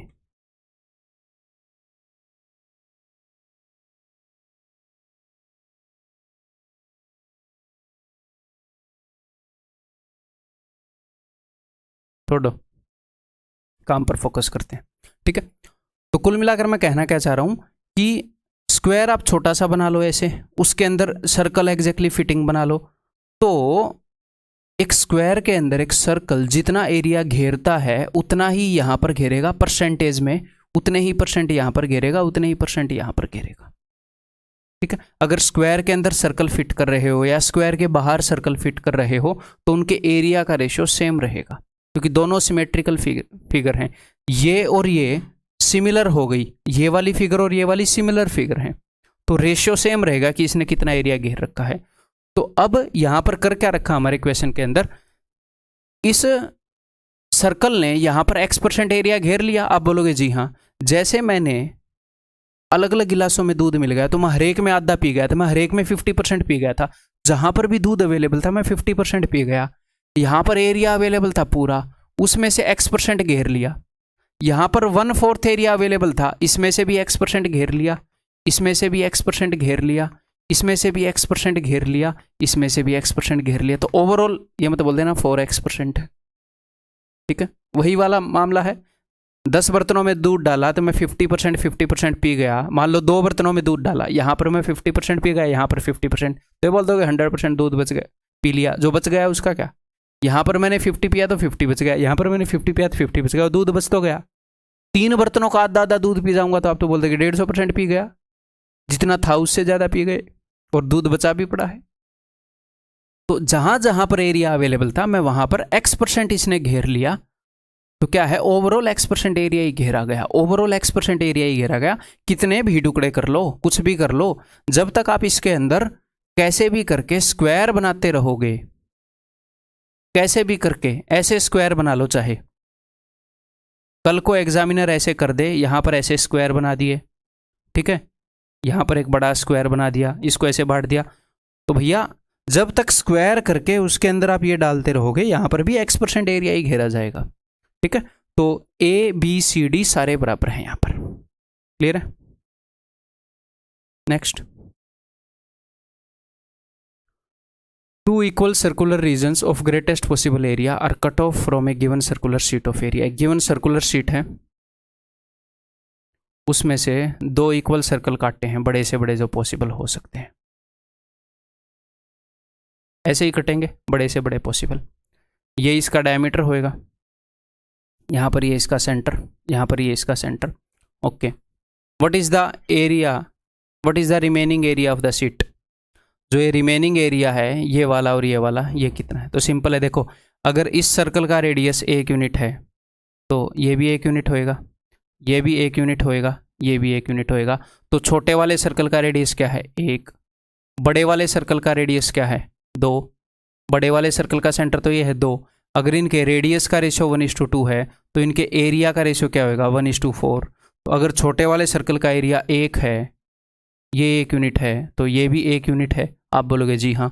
और बड़े वाले सर्कल का एरिया कितना है 4 यूनिट, तो इस पूरे बड़े का एरिया 4 यूनिट है, तो 4 यूनिट में से 2 यूनिट एरिया तो घेर दिया, 2 यूनिट बच गया, तो बचा हुआ 1 यूनिट यहाँ है, 1 यहाँ है। हालांकि उसने पूछा नहीं आपसे, फिर भी आप बता सकते हो क्योंकि सिमेट्री आधा ऊपर आधा नीचे बचेगा।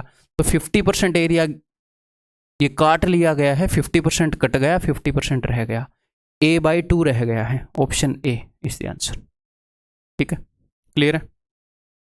आगे बढ़ जाएं, ये बताओ भाई, आया हुआ क्वेश्चन है, मजेदार क्वेश्चन है।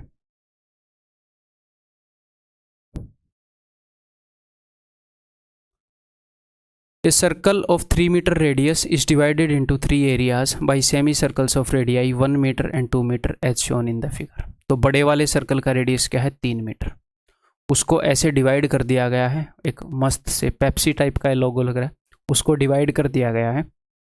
2 सेमी सर्कल उसने उठाए हैं जिनका रेडियस है 1 मीटर और 2 मीटर।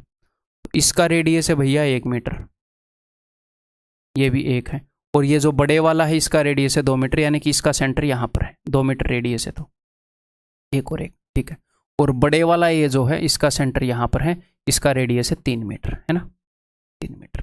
तो ये जो तीनों सेमी सर्कल हैं इनके रेडियस का रेशियो क्या है। अब ये बात जो मैं यहाँ पर बोल रहा हूँ ये अलग अलग सर्कल्स पर भी लागू होएगी और अलग अलग सेमी सर्कल्स पर भी लागू होएगी, क्योंकि 2 सर्कल हैं वो भी सिमिलर हैं, सिमिलर ही फिगर हैं, 2 सेमी सर्कल भी सिमिलर फिगर हैं, ठीक है। तो सेमी सर्कल के एरियाज को भी ऐसे आप इक्वेट कर सकते हो, कैसे अभी बताऊंगा। इनके रेडियस का रेशियो क्या है, सबसे छोटे सर्कल का, सबसे छोटे सेमी सर्कल का रेडियस क्या है 1, उससे बड़े सेमी सर्कल का रेडियस क्या है 2, उससे बड़े सेमी सर्कल का रेडियस क्या है 3। अगर इनके रेडियस का रेशियो 1:2:3 है तो इनके एरिया का रेशियो क्या होगा 1:4:9। सबसे छोटे सेमी सर्कल का एरिया है 1 यूनिट, ठीक है। उससे बड़े सेमी सर्कल का एरिया क्या है 4 यूनिट, तो उससे बड़ा सेमी सर्कल कौन सा है ये वाला, देखो ये वाला, ये वाला। अगर इस पूरे सेमी सर्कल का एरिया 4 यूनिट है, उसमें से 1 यूनिट गिर गया तो ये 3 यूनिट बच गया, पूरे का 4 है ना, 3 और 1 4, 1 यहाँ गिर गया तो 3 बच गया, ठीक है। सबसे बड़े वाले का एरिया है 9, ये CDS में आया हुआ क्वेश्चन है। 2017 में पता क्या हुआ, एग्जामिनर ने CDS से क्वेश्चन उठाकर SSC में डाल दिए और एक आधे क्वेश्चन कैट से उठा लिए, हाहाकार मच गया कि नए क्वेश्चन आ गए। वो नए क्वेश्चन नहीं आए थे, उसने दूसरे एग्जाम से डाल दिए थे, इसलिए मैं CDS के भी करा रहा हूँ आपको। कुछ बदलेगा तो क्या करता है वो दूसरे एग्जाम से उठाकर डाल देता है, तो दूसरे एग्जाम से रिलेवेंट भी मैं साथ के साथ लेकर चल रहा हूँ, ठीक है। और वो क्या ही करेगा, और कुछ नहीं कर सकता वो, ठीक है। तो पूरे बड़े सेमी सर्कल का जो एरिया है वो 9 यूनिट है, तो 3 और 1 4, ये पूरा एरिया 9 यूनिट है, 9 में से 3 और 1 4 यूनिट तो गया, 4 तो 9 में से 4 गया, तो इस रीजन का एरिया बोल रहा हूँ, इसका 5। पूरे काले का नहीं बोल रहा था मैं इस लाइन से ऊपर ऊपर बात कर रहा था अब तक, अब तक मैं इस लाइन से ऊपर ऊपर बात कर रहा था, सेमी सर्कल की बात कर रहा हूँ। इसका एरिया 1 यूनिट, इसका 3, इसका 5। अब इसका एरिया 1 यूनिट है तो ये भी 1 यूनिट ही होएगा। इस काले काले का एरिया 3 यूनिट है तो नीचे भी 3 यूनिट ही होएगा, ठीक है। ये 5 है तो ये भी 5 यूनिट होएगा। अब देखो शेडेड रीजन ये था, ठीक है। The ratio of 3 areas A B C, ये जो 3 एरिया है ए बी सी, इनका रेशियो, इसका एरिया कितना है 5 और 1 6। जो ए है उसका एरिया 6 यूनिट, बी का एरिया 3 और 3 6, सी का एरिया 5 और 1 6। तो 1:1:1, option B, option B. Next मजेदार क्वेश्चन आपके सामने आए। करो भाई। तो इस क्वेश्चन को हम कैसे कर सकते हैं बताता हूं। इसने किया क्या है, इसने एक क्वाड्रेंट है, यहाँ पर एक क्वार्टर सर्कल है 90 डिग्री वाला, ठीक है। उसके अंदर इसने सेमी सर्कल बनाया, एक और सेमी सर्कल बनाया, फिर ऐसे सेमी सर्कल बनाया, ऐसे सेमी सर्कल बनाया। बोल रहा है इस एरिया को बता दो, ये शेडेड है, what is the area of the shaded reason, ठीक। तो इसको हम कैसे निकाल सकते हैं, देखो एक तरीके से करके दिखाऊंगा, एक तरीका सिर्फ बताऊंगा, ठीक है। देखो तो सबसे पहला तरीका ये हो सकता है कि मैं पूरे क्वाड्रेंट के एरिया में से मैं घटा दूं क्या, ये जो एरिया है जो शेडेड नहीं है वो, तो वो मैं कैसे घटा पाऊंगा। देखो मैं इस सर्कल का एरिया घटा दूंगा और इस सर्कल का एरिया घटा दूंगा। अब इस सेमी सर्कल का, इस सेमी सर्कल का, आप बोलोगे जी हाँ। मैं ये वाला सेमी सर्कल भी घटा दूंगा, आप बोलोगे जी हाँ। और मैं ये वाला भी घटा दूंगा। जब मैंने ये वाला घटाने की बात करी तो ये वाला एरिया 2 बार घट गया, 2 बार घट गया कि नहीं घट गया। एक बार मैं इसको घटा रहा था तो भी ये घट गया, एक बार मैंने इसको घटाया तो भी ये घट गया। तो ये एरिया ज़रूरत से ज़्यादा घट गया, एक बार ज़्यादा घट गया, तो एक बार मुझे इसका एरिया जोड़ना भी पड़ेगा। अब ये है क्या, ये क्या है, ये है लीफ जो मैंने आपको बताया था। और ये बना हुआ है एक, मैंने आपको एक बात बताई थी कि किसी भी स्क्वायर के अंदर अगर इसको सेंटर मानकर ऐसे खींच दें और इसको सेंटर मानकर यहाँ पर ऐसे, यहाँ पर नहीं बताई थी, यहाँ पर इसको सेंटर मानकर ऐसे, तो लीफ बनेगा ही नहीं। इसको सेंटर मानकर ये क्वाड्रेंट खींचते हैं और इसको सेंटर मानकर ऐसे क्वाड्रेंट खींचते हैं, तो ये जो लीफ बनता है इसका एरिया है 4/7। अगर स्क्वायर की साइड ए है तो A²। तो यहाँ पर मैं क्या करूँगा, देखो मैंने इसका एरिया घटाया, इसका, इसका, एक सेमी सर्कल, दूसरा सेमी सर्कल, तीसरा सेमी सर्कल, चौथा सेमी सर्कल, 4 सेमी सर्कल हो गए, यानी कि 2 सर्कल। इनका एरिया घटा दूंगा, लेकिन लीफ का एरिया जोड़ना पड़ेगा। तो जोड़ना पड़ेगा 4/7, ये जो भी ये स्क्वायर बनेगा, जो भी ये वाली लंबाई है, ठीक है। ये सेंटर है इस सेमी सर्कल का, तो एक्स ए की लंबाई 7 बता रखी है, एक्स से लेकर यहाँ जेड तक 7/2 हो जाएगा, तो 4/7 A², ये जो भी ए बनेगा। कैसे होएगा बता दिया, ये करने का तरीका है। हालांकि इससे इजी एक और तरीका अवेलेबल है, लेकिन इतनी समझ भी आपके अंदर होनी चाहिए कि अब तक इस क्वेश्चन में काम आ जाए, ठीक है भाई। अब दूसरे तरीके से करें, ये कॉम्प्लेक्स तरीका बिना वजह ऐसे करने की जरूरत नहीं है इस क्वेश्चन में। अब देखो कैसे करते हैं। तो कुल मिलाकर मैंने करना क्या है, कुल मिलाकर मैंने शेडेड रीजन का एरिया निकालना है। तो मैंने यहाँ से ऐसे ड्रॉ कर दिया, यहाँ से ऐसे और यहाँ से ऐसे, यहाँ इसके सेंटर से मैंने मिला दिया और इसके सेंटर से मैंने मिला दिया, तो ये एक स्क्वायर बन जाएगा, ठीक है। एक स्क्वायर बन जाएगा, सेंटर से ऐसे मिलाऊंगा तो। क्लियर है मेरे भाई। ये एक सेमी सर्कल है, इसको मैं इसे 2 बराबर हिस्सों में बांट रहा हूँ। ये एक क्वाड्रेंट है, ये एक क्वाड्रेंट है, ठीक है। ऐसे ही मैं इसको बांट रहा हूँ। तो मुझे कुल मिलाकर ये सारा रीजन घटाना है, तो मैं इस लीफ का एरिया क्यों निकालूं, मैं ऐसे ना कर लूं, मैं इस पूरे स्क्वायर को ही घटा दूंगा। घटाना तो ये वाला भी है ना, अलग से क्यों घटाएं। अब हम क्या करेंगे, अब ध्यान से बात को सुनिएगा। अब हम क्या करेंगे, मैं रीजन 1 घटाऊंगा, रीजन 2 घटाऊंगा जो कि एक क्वाड्रेंट है, रीजन 3 जो कि एक क्वाड्रेंट है, रीजन 4 जो कि सेमी सर्कल है, और रीजन 5 ये दिख नहीं रहा यहाँ पर, और रीजन 5 जो कि एक स्क्वायर है। ये सारे एरियाज में घटाऊंगा, ठीक। क्लियर है मेरे भाई। तो अब मैं क्वाड्रेंट में से, बड़े वाले क्वाड्रेंट में से, और ये आया हुआ क्वेश्चन है, बीच बीच में मैं इसलिए बोलता हूँ, कभी कभी आपको ये लगता है किसी स्टूडेंट को क्वेश्चन तो आसान है, कभी कभी लगता है डिफिकल्ट है। सारे रिलेवेंट हैं, सारे आए हुए हैं, सारे करने ज़रूरी हैं, जैसे भी करवा रहा हूँ, ठीक है। ध्यान दो, पूरे क्वाड्रेंट में से मैं घटा दूंगा ये सारे रीजन्स। तो यहाँ पर कितने सर्कल बने, ये एक सेमी सर्कल, एक और सेमी सर्कल, तो एक पूरा सर्कल बन गया। एक क्वार्टर सर्कल, सर्कल का चौथा हिस्सा, सर्कल का चौथा हिस्सा, तो इनको मिलाकर एक आधा सर्कल बन गया। तो एक सर्कल पूरा और एक आधा सर्कल, यानी कि 1.5 सर्कल। 1.5 तो सर्कल का एरिया घटा दूंगा, 1.5 सर्कल प्लस एक स्क्वायर का एरिया घटा दूंगा, ये आपका आंसर होएगा। तो कर दें, अब रगड़ दें मामले को, ठीक है, कर दूं अब। चलो फिर, एक्स ए की वैल्यू क्या बता रखी है, 7, ये क्या हो जाएगी 14। बड़े वाले सर्कल, क्वार्टर सर्कल का एरिया क्या है 14, 7 का कितने गुना है 2 गुना, तो एरिया कितना हो जाएगा 154 का 4 गुना, लेकिन ये तो सर्कल का चौथा हिस्सा है, इंटू 1/5, ठीक है जी। माइनस, अब अंदर देखते हैं, 3/2 सर्कल्स का एरिया घटाना है, ठीक है। एक सर्कल का एरिया कितना है, एक सर्कल का रेडियस कितना है यहाँ पर 7/2, भैया रेडियस तो 7/2 है सेमी सर्कल की, है ना। तो 7 का हाफ है, तो एरिया क्या हो जाएगा 154 का 1/4 टाइम्स, रेडियस हाफ है तो एरिया 1/4, ठीक है। एक स्क्वायर का एरिया घटाएंगे, स्क्वायर की साइड है 7/2, तो एरिया हो जाएगा 49/4। बस ये करना है मेरे भाई कैलकुलेशन में, ठीक है। 154 माइनस, अंदर क्या है, यहाँ पर भी 4 है, यहाँ पर तो इस 2 को भेज देते हैं, ये 3 7 21 और 2 23, 231/49, 280 है क्या, हाँ 280, 70/4, 70, आंसर विल बी 84। क्लियर है, समझ में आ गया।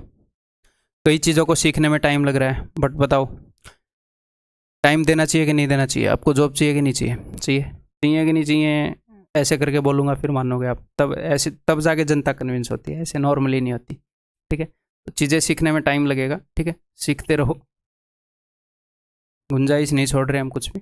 Next question, ABC is a right angle triangle with hypotenuse BC.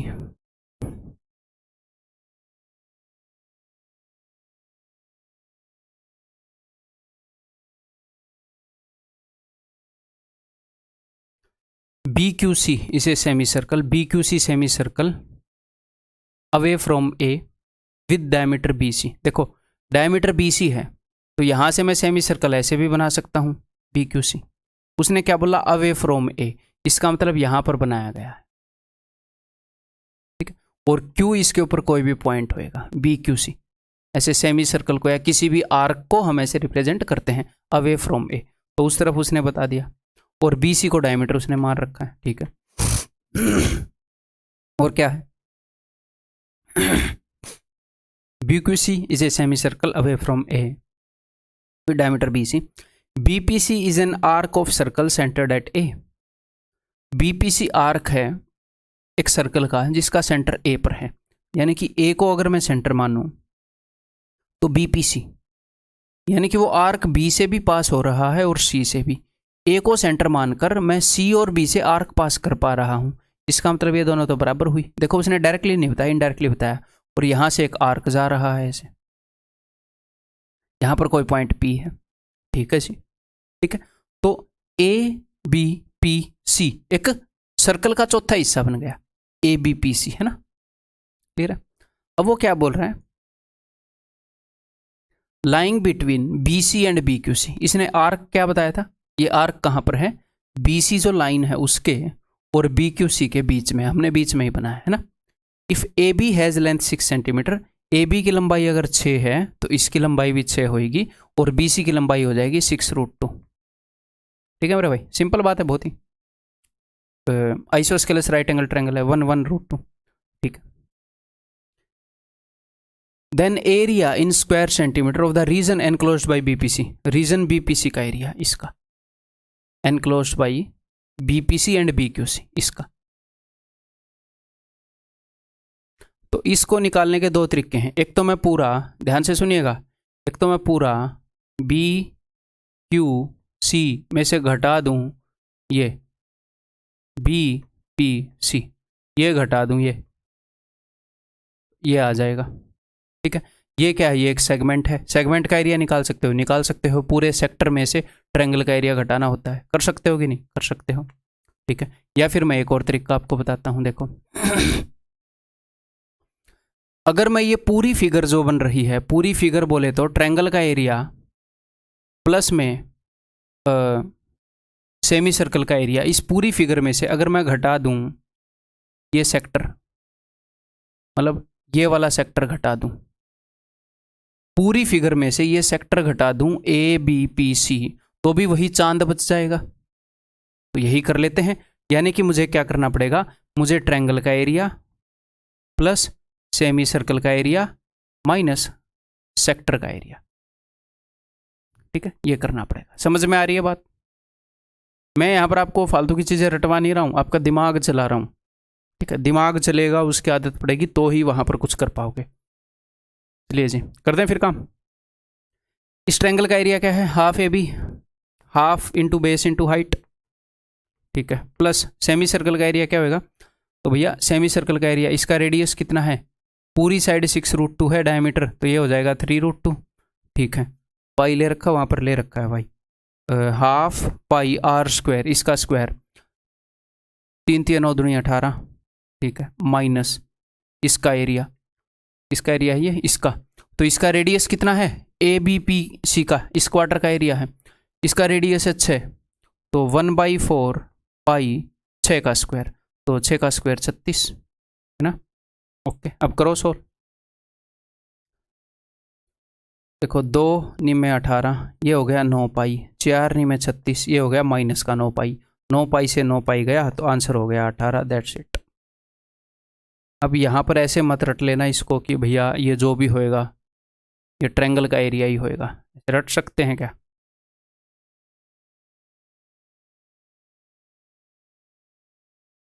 मतलब आगे से आप ऐसे कर सकते हो, देखो, अदरवाइज देखो मेरे को भी याद नहीं रहेगा, मैं ऑनेस्टली बताऊं, क्योंकि मैं इतना ध्यान नहीं देता। ठीक है, कि ये जो चांद का एरिया है ये इस ट्रायंगल के एरिया के बराबर है। ट्रायंगल का एरिया देखो, ये वो दोनों कट गए ना, यहाँ पर ट्रायंगल का एरिया ही निकाला था ना, तो ये चांद का एरिया ट्रायंगल के एरिया के बराबर है। अदरवाइज हमें रटने की जरूरत नहीं, हम ऐसे निकाल सकते हैं। ठीक है भाई, क्लियर है? आगे बढ़ जाएं। Next, in the given figure P Q R is a quadrant whose radius is 7। P Q R एक क्वाड्रेंट है जिसका रेडियस जो है वो 7 है। A circle is inscribed in the quadrant as shown in the figure. What is the area of the circle. Circle का area क्या होगा इसका, तो सर्कल का एरिया बताने से पहले इसका रेडियस जानना जरूरी है। ठीक है, तो रेडियस कैसे जानेंगे बताओ? हिंट दे देता हूं, कई बार जब ऐसी सिचुएशन होती है तो हमें राइट एंगल ट्रायंगल बनानी पड़ती है, पाइथागोरस थ्योरम काम में आता है। तो राइट एंगल ट्रायंगल इस तरीके से बनाते हैं कि जिस चीज़ की हमें लंबाई जाननी है उसको भी इंक्लूड करें, राइट एंगल ट्रायंगल की कोई ना कोई साइड लें, और जिसके बारे में हमें पता है उसको भी साइड बनाएं।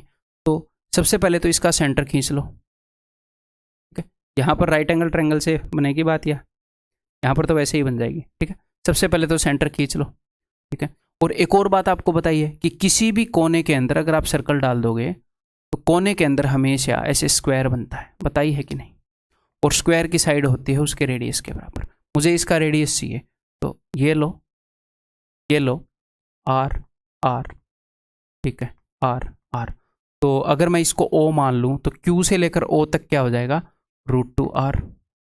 ठीक है, और यहाँ से लेकर यहाँ तक क्या हो जाएगा, ये हो जाएगा जी r। इस छोटे वाले सर्कल का रेडियस है।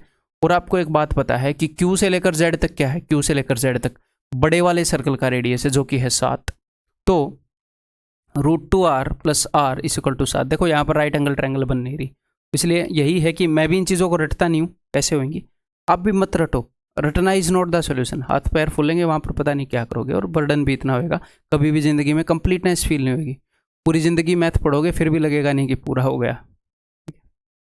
ठीक है, it implies that r into √2 + 1 = 7। तो इस √2 + 1 को मैं इधर भेज दूँ, वैसे मन ही मन में मैं इसको इधर भेज सकता हूँ, क्यों? क्योंकि ये रेशनलाइज होएगा तो ये होएगा √2 - 1 और नीचे ये क्या छोड़ेगा? नीचे छोड़ेगा इन दोनों के स्क्वायर का डिफरेंस। रेशनलाइजेशन आती है ना, तो r = 7 × √2 - 1।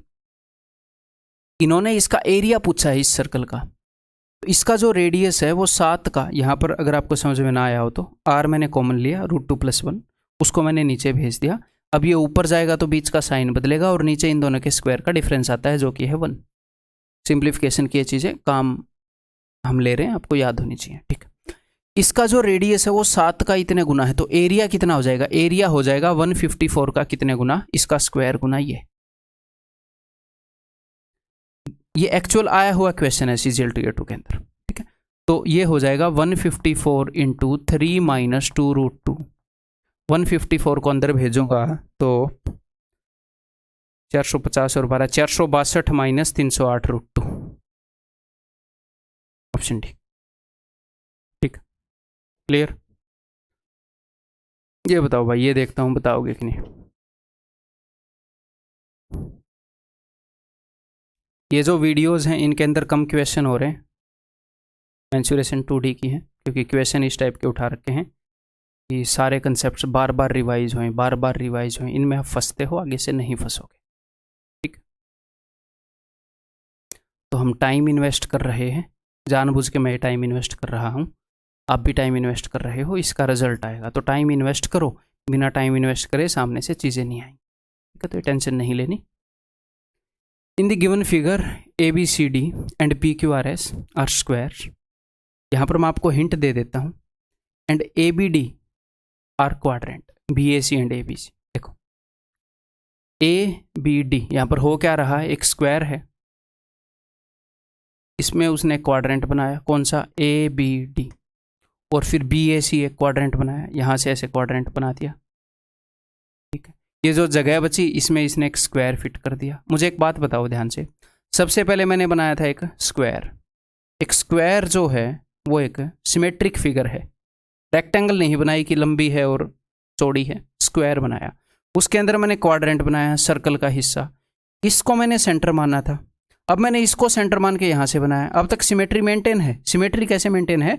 अगर मैं यहाँ पर लाइन खींचूंगा तो इसके उधर वाला और इसके इधर वाला सेम है। अब जो इलाका बचा उसके अंदर मैंने स्क्वायर बना दिया, ठीक है। तो यहाँ पर मामला क्या है? यहाँ पर ये जो लाइन है ये स्क्वायर के बिल्कुल बीचों बीच से पास हो रही है। इस लाइन के उधर स्क्वायर की जो साइड है वो साइड से हाफ है, इधर ये जो डिस्टेंस है वो साइड से हाफ है। और यहाँ से यहाँ तक अगर डिस्टेंस x है तो यहाँ से यहाँ तक भी डिस्टेंस x होएगा। ये सेंस ऑफ सिमेट्री आपको होनी चाहिए, ठीक है। इसको हम प्रूव कर सकते हैं बट एग्जाम में प्रूव करने की जरूरत नहीं होनी चाहिए, ठीक। मैं आपसे वैसी चीज़ें एक्सपेक्ट नहीं कर रहा जो हमें दिख नहीं सकती, कि कुछ भी क्वेश्चन का सॉल्यूशन नहीं आता तो ये बता दिया कि भैया ये दिखना चाहिए, ऐसे कर लो ना। ये एक्सपेक्टेड है कि नहीं? बिल्कुल एक्सपेक्टेड है, ठीक। क्लियर है? तो अब मैंने आपको हिंट दे दी है, ये वाला इलाका और ये वाला इलाका सेम है, तो करो इसको, इस क्वेश्चन को। तो यहाँ पर कोई ना कोई राइट एंगल ट्रायंगल बनेगी भाई। देखते हैं क्या क्या इन्फॉर्मेशन है। AB = 10, ये जो पूरा AB है this = 10, okay. Find the area of the shaded reason, इसका एरिया निकालना है। इसका एरिया निकालना है यानी कि इसकी साइड निकालनी है, तो ठीक है इसकी साइड निकालते हैं। बनाते हैं कोई राइट एंगल ट्रायंगल जिसके अंदर ये जो बड़े वाला स्क्वायर है, बड़े वाले स्क्वायर का साइड 10 है, तो बड़े वाले स्क्वायर की साइड 10 है, तो ये जो क्वाड्रेंट बनाया है इसका रेडियस भी 10 होगा। ये जो क्वाड्रेंट बनाया है इसका रेडियस भी 10 होगा। ऐसी कोई राइट एंगल ट्रायंगल बनाऊंगा जिसमें क्वाड्रेंट का रेडियस यूज होता हो, जो इन्फॉर्मेशन गिवन है वो यूज होती हो। मैं अभी बना नहीं रहा, मैं आपको हिंट दे रहा हूँ चीज़ों की, ठीक है। और हमने इस स्क्वायर की साइड निकालनी है, स्क्वायर की साइड भी उस राइट एंगल ट्रायंगल के अंदर हो। सोचो, अगर मैं A से R को मिला दूं, A से लेकर R का डिस्टेंस क्या है?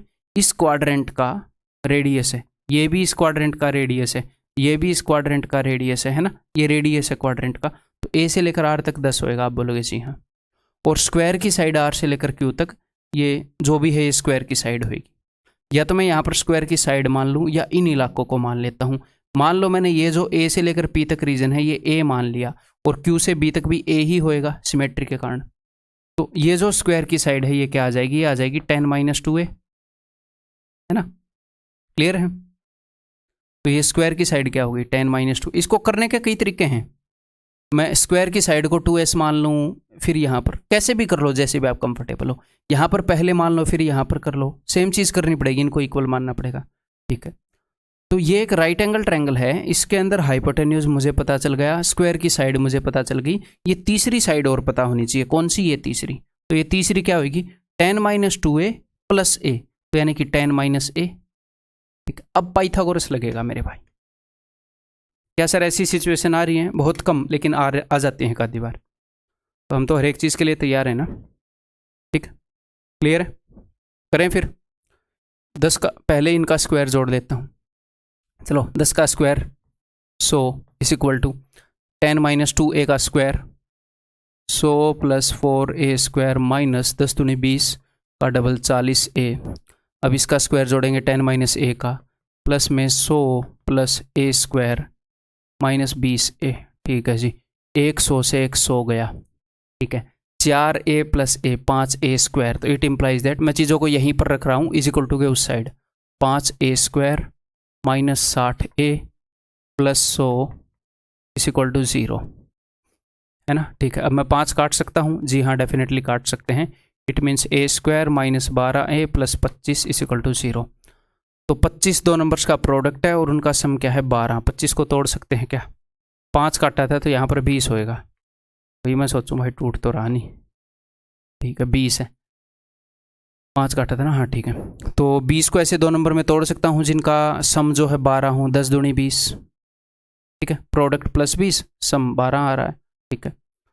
तो अब a की वैल्यू या तो 10 होएगी या 2 होएगी, तो a की वैल्यू 10 हो सकती है क्या, ये जो पूरी साइड है ये 10 है, तो a की वैल्यू 10 हो सकती है, नहीं हो सकती, a की वैल्यू 2 ही हो सकती है, ठीक है। तो स्क्वायर की साइड क्या है 10 - 2a, अगर a की वैल्यू यहाँ पर 2 पुट करोगे तो 2 दूनी 4, 10 में से 4 गई 6, तो स्क्वायर की साइड आ गई 6, तो एरिया क्या हो जाएगा 36, यही उसने पूछा था, ठीक, क्लियर है, ओके। नेक्स्ट एक आधे क्वेश्चन करते हैं, फिर इस क्लास को ऑफ करेंगे। मतलब इस तरह के क्वेश्चन कर लेते हैं जिनके अंदर हमें ये बनाना पड़ रहा है right angle triangle. The given figure contains a circle, इस फिगर के अंदर एक सर्कल है ये रहा, एक सेमी सर्कल है ये रहा, और एक क्वार्टर सर्कल है ये रहा, ठीक है जी। Find the area of the shaded region, shaded region का एरिया निकालना है। कैसे निकलेगा, पूरे क्वार्टर सर्कल के एरिया में से घटाना पड़ेगा, क्या घटाना पड़ेगा, सर्कल प्लस सेमी सर्कल का एरिया, तो ये आ जाएगा बचा कुचा इन दोनों का एरिया घटाने पर, ठीक है मेरे भाई। If the radius of the circle is 1, कौन से सर्कल का, एक ही तो सर्कल है, ये तो सेमी सर्कल है, क्वार्टर सर्कल है, सर्कल तो एक ही है ना ये, तो सर्कल का रेडियस 1 है, ओके। मुझे कोई ना कोई राइट एंगल ट्रायंगल बनानी पड़ेगी जिसके अंदर तीनों सर्कल के रेडियस, या फिर एक और बात बताऊं, अगर इस सेमी सर्कल का रेडियस मैंने मान लिया r, तो यहां से लेकर यहां तक क्या हो गया r, तो पूरे बड़े वाले क्वार्टर सर्कल का रेडियस क्या हो गया 2r। तो कोई ऐसी ट्रायंगल बनानी पड़ेगी जिसके अंदर 2r और इसका रेडियस जो 1 है वो इन्वॉल्व हो, राइट एंगल ट्रायंगल बनती हो, पाइथागोरस लगाकर r आ जाए, बात बन जाएगी, बस r चाहिए मुझे। देखो सोचो, कई तरीके यहां पर हो सकते हैं।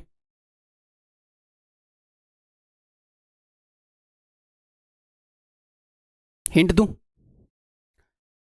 अगर दो सर्कल्स चाहे कितने भी छोटे बड़े हों एक दूसरे को टच करें तो उनका डायरेक्ट टेंजेंट जो है ये यहाँ से लेकर यहाँ तक, अगर इसका रेडियस r1 है और इसका रेडियस r2 है, तो ए बी की लंबाई होती है 2√r1r2, ठीक है। और अगर दो सर्कल्स एक दूसरे को ऐसे इंटरनली टच करें, ठीक है, तो दो सर्कल्स एक दूसरे को कैसे भी टच कर लें ऐसे, या टच ना करें, जो भी है, टच करने को ही बोल देता हूँ, है ना। अगर दो सर्कल एक दूसरे को कैसे भी टच करें, अगर उनके सेंटर्स को मिलाते हो तो पॉइंट ऑफ कॉन्टैक्ट से लाइन पास होती है, इंटरनली टच करेगा इनके सेंटर से मिलाते हो तो ये लाइन भी पॉइंट ऑफ कॉन्टैक्ट से पास होगी। ये चीज़ें मैं पहले बता चुका हूँ, हिंट दे रहा हूँ बस, ठीक है, एनफ हिंट हो गई भाई। अब करते हैं काम, देखो और ये स्ट्राइक होने थोड़े से मुश्किल हैं। अब मैं बताऊंगा तो ऐसे लगेगा ये हाँ जी दिख गया है, अदरवाइज मुश्किल है, तो दिल छोटा नहीं करना है। ठीक, देखो और कई तरीके से ट्रायंगल्स बनाई जा सकती हैं। अगर मैं यहाँ से इसको परपेंडिकुलर ऐसे खींच दूँ तो ये क्या हो जाएगा, ये 90 डिग्री का टेंजेंट से। जी हाँ, तो इस पॉइंट को अगर मैं ए मान लूँ और इस पॉइंट को अगर मैं बी मान लूँ, तो अब मेरी बात ध्यान से सुनिएगा, ये एक सर्कल है, आप बोलोगे जी हाँ सर, और ये एक सर्कल है, तो ये इन दोनों का डायरेक्ट टेंजेंट हुआ कि नहीं हुआ? इन दोनों का डायरेक्ट टेंजेंट हो गया ना है, ये ऐसे जाएगा तो ये इसको टच कर रही है, हो गया। तो इसकी लंबाई क्या होगी, इसकी लंबाई होगी 2, इसका रेडियस r है, इसका रेडियस 1 है, 2√r1r2 यानी कि r × 1 r, इसकी लंबाई आ गई। और अब अगर मैं यहाँ से इसको मिला दूँ,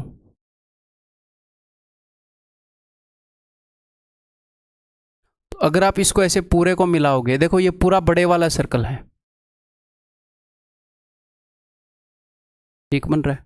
ठीक है, तो अगर मैं बड़े वाला सर्कल है उसके अंदर एक सर्कल टच कर रहा है, मैंने इन दोनों के सेंटर को मिलाया है, तो ये जो लाइन जाएगी ये इनके पॉइंट ऑफ कांटेक्ट पे जाएगी। ठीक है, तो ये जो पूरी लंबाई है ये कितनी होगी, ये होगी 2r। क्यों सर, बड़े वाले सर्कल का रेडियस 2r है, यहाँ से लेकर यहाँ तक होएगी 1, तो ये लंबाई क्या होएगी, ये होएगी 2r - 1, होएगी कि नहीं होएगी? ये साइड 1 आ गई, ये 2r - 1 आ गई, ये 2√r आ गई। कर दो काम, डू द वर्क, कर दे। चलो जी, पाइथागोरस थ्योरम लगा रहा हूँ, 1 का स्क्वायर 1 प्लस इसका स्क्वायर 4r, अब इसको 4r² मत लिख देना। ठीक है, ये 2r - 1 का स्क्वायर 4r² प्लस 1 - 4r। ठीक, 4r से 4r तो नहीं गया, तो 4r² है, कोई नहीं। ठीक है, तो सबको उधर लेकर जा रहा हूँ, इट इम्प्लाइज दैट 4r², ये 4r उधर जाएगा तो माइनस का 8r, और 1 से 1 कट गया, तो यार हद है, पहले ही मैंने ऐसे कर लेता, 1 से 1 को पहले ही काट लेते हैं। देखो अब इस 4r को मैं इधर भेज रहा हूँ, 8r = 4r², तो एक r से r गया, तो r = 2, रेडियस = 2। अब हमें क्या करना है, अब हमें क्वार्टर सर्कल में से घटाना है, क्या घटाना है, एक पूरा सर्कल और एक सेमी सर्कल। कर दें अब काम, चलो जी, पाई है क्या, पाई है, तो इसका एरिया क्या होएगा, इसका एरिया होएगा 1/4 पाई r², इसका रेडियस कितना है, इसका रेडियस है जी 4, r की वैल्यू 2 है, तो 16 माइनस, इसको अलग से निकाल रहा हूँ, अगर आप पुराना मानो तो इसको अलग से निकाल रहा हूँ, इसका एरिया कितना होएगा, इसका एरिया होएगा जी, पूरा सर्कल है तो पाई r², सर्कल का रेडियस है 1 तो 1 पाई है, ओके जी। अगले का एरिया क्या होएगा, हाफ पाई, इसका रेडियस कितना है r, तो r², सॉरी r की वैल्यू 2 है तो 2 का स्क्वायर 4। ठीक है, 2 से अगर मैं इसको काटूंगा तो 2 पाई प्लस 1 पाई 3 पाई, और ये कितना है 4 पाई। ठीक है, तो ये कितना हो गया 1 पाई, ऑप्शन ए। क्लियर है? ये क्वेश्चन और कर लें, अभी 1 घंटा 30 मिनट नहीं हुए हैं, मैं 1.5 घंटे की वीडियो का टारगेट रखता हूँ कि आप लोग उतना ठीक ठाक टाइम में देख पाएंगे, हैं बहुत ज़्यादा बर्डन भी नहीं होएगा। करो। 3 circles of diameter 10 centimetre each, 3 circle हैं, इनका डायमीटर जो है 10 है, रेडियस नहीं है। इनको इन्होंने क्या किया, ऐसे रबर बैंड से बांध दिया या रस्सी से बांध दिया। अब की बार भी ये 2022 ईयर ऑन में ऐसा क्वेश्चन है, बहुत ही सिंपल है, आपको मैं सीधा सीधा लॉजिक बताता हूँ। चाहे वो 3 सर्कल को बांध दें या 4 बराबर सर्कल को बांध दें ऐसे, ठीक है, या 5 सर्कल को बांध दें, ठीक है, कितने भी सर्कल को अगर वो बांध दें, अगर ऐसे वो बांध देते हैं तो एक रूल लागू होता है, वो मैं आपको बताता हूँ क्या रूल लागू होता है। देखो, ये जिस रबर बैंड से इन्होंने बांधा था, ये रबर बैंड 2 सिचुएशन में है। 2 सिचुएशन में कैसे, एक तो ये सर्कल को टच कर रहा है, एक ये सर्कल को टच नहीं कर रहा, तो इसकी लंबाई कैसे निकालेंगे। देखो, इसने एग्जैक्टली यहाँ पर टच करना स्टार्ट किया और एग्जैक्टली यहाँ पर टच करना स्टार्ट किया, ऐसे मान लो, तो ये जो पार्ट है ये टच कर रहा है। आप बोलोगे जी हाँ, इस सर्कल के अंदर इसने यहाँ पर टच करना स्टार्ट किया, मैं ऐसे रेडियस से खींच रहा हूँ और यहाँ पर टच करना स्टार्ट किया, ठीक है, ये वाला पार्ट है जो सर्कल के चारों तरफ चिपक कर गया है। इस सर्कल के अंदर इसने यहाँ पर टच करना स्टार्ट किया, इसके अंदर इसने यहाँ पर टच करना स्टार्ट किया। तो ये जो पोर्शन है ना जो इसने टच किया है, ये और ये तीनों मिलकर एक सर्कल बनाएंगे। ऐसे ही इसमें 4 सर्कल करोगे तो भी ये जो पोर्शन है जो टच कर रहा है ये हमेशा एक सर्कल बनाएगा, क्योंकि 4 सर्कल करोगे तो यहाँ पर एंगल होएगा 90 डिग्री का। तो 90 90 90 90 360 हो गया। तो ये पोर्शन हो गया एक सर्कल का। और जो पोर्शन टच नहीं कर रहा वो क्या बनाएगा वो भी एक बार देख लेते हैं। अगर हम इन दोनों सर्कल्स को के सेंटर्स को मिला दें तो यहाँ से लेकर यहाँ तक क्या है रेडियस, यहाँ से लेकर यहाँ तक क्या है रेडियस। तो यहाँ से जब आपने इसको टच किया तो ये 90 डिग्री का बनेगा। अभी नहीं दिख रहा बट कोई नहीं, 90 डिग्री का बनेगा, बिकॉज ये टेंजेंट है ना, जहाँ पर भी टेंजेंट है वहाँ पर 90 डिग्री का बनता है। तो आर और आर, तो ये जो खाली पोर्शन होता है ये रेडियस का डबल होता है। तो हमें इसका फॉर्मूला नहीं रटना, फॉर्मूला मत रटना मेरे भाई। इस सिंपल बात को ध्यान रखो कि जो पोर्शन टच कर रहा है वो सारे मिलकर एक सर्कल पूरा करते हैं 2πr। तो ये सारे पोर्शन जो टचिंग पोर्शन है एक तो वो 2πr होंगे, और जो नॉन टचिंग पोर्शन है r और r है ये 2r, यहां पर भी 2r, यहां पर भी 2r। ठीक, क्लियर है? तो बस 2r 2r 2r 6r। अब ऐसे रट लोगे, n सर्कल हैं तो 2nr, ऐसे मत करो भाई। ठीक, ये जुल्म ना करो हम पर। ठीक, ये बात समझ में आ गई? तो अगर 3 सर्कल हैं तो ये अपने आप 120 डिग्री का हो जाएगा, आपने टेंशन नहीं लेनी। ठीक, अगर 5 सर्कल हैं तो भी ये सारे मिलकर एक सर्कल बनाएंगे। अगर 10 सर्कल हैं तो भी, बस एक ही कंडीशन है कि वो ऐसे अरेंज किए गए हों सर्कल। मान लो जैसे एक और क्वेश्चन आता है कि एक सर्कल के चारों तरफ ऐसे 6 सर्कल हैं या जो भी हैं, अगर उसको भी ऐसे बांध दिया, चाहे वो जितने भी करे इक्वल सर्कल होने चाहिए और ऐसे सिमेट्रिक होने चाहिए। ठीक है, और वो सिमेट्रिक ही देता है, मतलब कि सर्कल्स को ऐसे फेंक फेंक के नहीं करता वो कि सर्कल एक इधर पड़ा एक उधर पड़ा एक इधर पड़ा, इनको मैंने तार से बांध दिया, ऐसे नहीं करता वो। ठीक है, क्लियर है? ये बात समझ में आ गई? इसको 120 डिग्री का प्रूव करके देखें, तो भी प्रूव करके देखते हैं। देखो, अगर इनके मैं सेंटर्स को ऐसे मिला दूँ, ये आर है आर है आर है आर है आर है आर है, तो ये इक्विलेटरल ट्रायंगल बन गई। हाँ जी सर, ये कितने का बन गया? 60 का। ये एक रेक्टेंगल बन रही है ये। ठीक है, और ये जो है ये 90 डिग्री है, ये 90 डिग्री है, और ये जो है ये इसके पैरेलल है। टेंजेंट जो है ये इसके पैरेलल होंगे इक्वल सर्कल्स के अंदर। मैं जल्दबाजी में प्रूव कर रहा हूँ, जल्दी जल्दी। ठीक है, टाइम नहीं वेस्ट करना चाह रहा। ये टेंजेंट है, सेंटर से खींची गई लाइन के पैरेलल होंगे। ठीक है, तो एक पैरेललोग्राम बन गया है। ये दोनों 90 है तो ये भी 90 है, ये भी 90 है, ये भी 90 है। तो यहाँ पर जो भी एंगल बचेगा वो 120 डिग्री का ही बचेगा।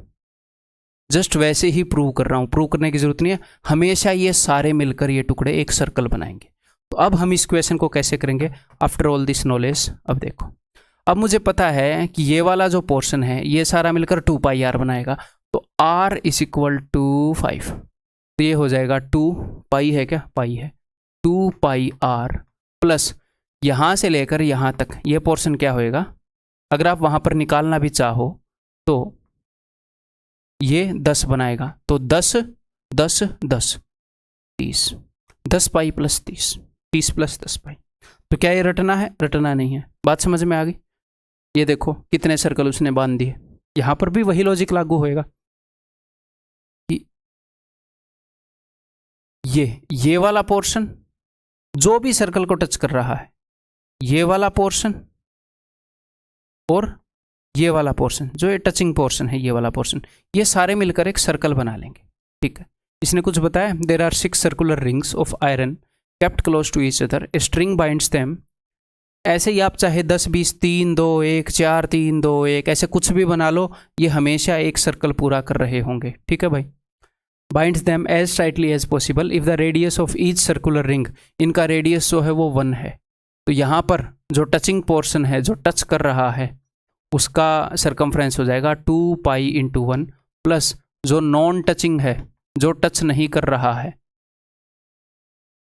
ठीक है, वो क्या होएगा? देखो, अब यहाँ से आपने ऐसे किया तो ये 90 डिग्री बना रहा है, तो यहाँ से यहाँ तक 1, यहाँ से यहाँ तक अगर ये इसका सेंटर है तो 1, यहाँ से यहाँ तक 1, यहाँ से यहाँ तक 1, 1 2 3 4, तो ये पूरा जो है ये 4 यूनिट बनेगा। 4 यूनिट यहाँ पर, 4 यहाँ पर, 4 यहाँ पर, 12।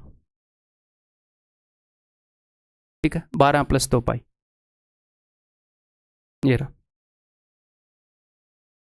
ठीक है, समझ में आ गया। इसके बाद वैसा ही है क्या, ये बाद में करेंगे अगली क्लास के अंदर। ठीक है भाई, तो समझ में आ रहा है। इस क्लास का रिव्यू भी आपने अपना जो टेलीग्राम चैनल है, जो ग्रुप है अपने टेलीग्राम का, वहाँ पर देना है। और घबराना नहीं है मेरे भाई, आप घबराओगे तो मेरे पास क्या रह जाएगा। पूरा दिन इस काम पे लगा हुआ हूँ, आप भी पूरा दिन उसके ऊपर लगे हुए हैं, आपके पास भी क्या रह जाएगा। घबराओगे तो ऐसे, पढ़ाई करते रहो, अपना काम करते रहो, आपके हाथ में है काम करना। सारे सिलेबस को साथ लेकर चलो, सारे सब्जेक्ट्स को। किसी दिन एक आधा सब्जेक्ट छूट जाएगा, एक आधा दूसरा ज़्यादा हो जाएगा, कोई दिक्कत नहीं है। आपने पूरा दिन ठीक ठाक पढ़ के गुजारा, हाँ जी सर, वेल डन। ऐसा कोई भी बंदा नहीं है जिसका रूटीन नहीं टूटता, कोई भी नहीं है। जो बोल रहा है मेरा कभी रूटीन नहीं टूटता, सीधी बात है, झूठ बोल रहा है, चाहे कोई भी हो। अब आज के दिन धरती पर सबसे ज़्यादा अगर किसी को हम मान रहे हैं कि भाई इतना काम करा, इतना, इलॉन मस्क को मान रहे हैं सारे बंदे। उसका शायद तलाक हो गया कि भाई फैमिली को टाइम नहीं दे पा रहा, तो अगर एक पोर्शन पर उसने बहुत ज़्यादा जोर दिया तो दूसरा हो गया ना गड़बड़ में। एक सब्जेक्ट में 100 नंबर आ गए, दूसरे में फेल हो गया। तो कुल मिलाकर ह्यूमन नेचर ऐसा है कि हम रोबोट नहीं है, हम ह्यूमन है। तो लाइफ ऊपर नीचे चलती ही है, इसको पकड़ के रखने की कोशिश मत करो, अपने ऊपर खाम खा गिल्ट में मत रहो। ठीक है, रिलैक्स रहो, काम करते रहो, मजे लो। ठीक है, अगले दिन की टेंशन अगले दिन, आज की टेंशन आज, आज का काम आज, कल का कल देखेंगे। कल फिर जोश और जुनून में लग जाएंगे। अगर वेस्ट हो भी गया तो जल्दी अपने आप को संभालेंगे, फिर काम पर लग जाएंगे। अगर आपने इतना कर लिया तो आप उन लोगों में से हो जो बढ़िया परफॉर्म कर रहे हैं। ठीक है, तो घबराना नहीं है कभी भी। ठीक है, अगली वीडियो में मिलते हैं।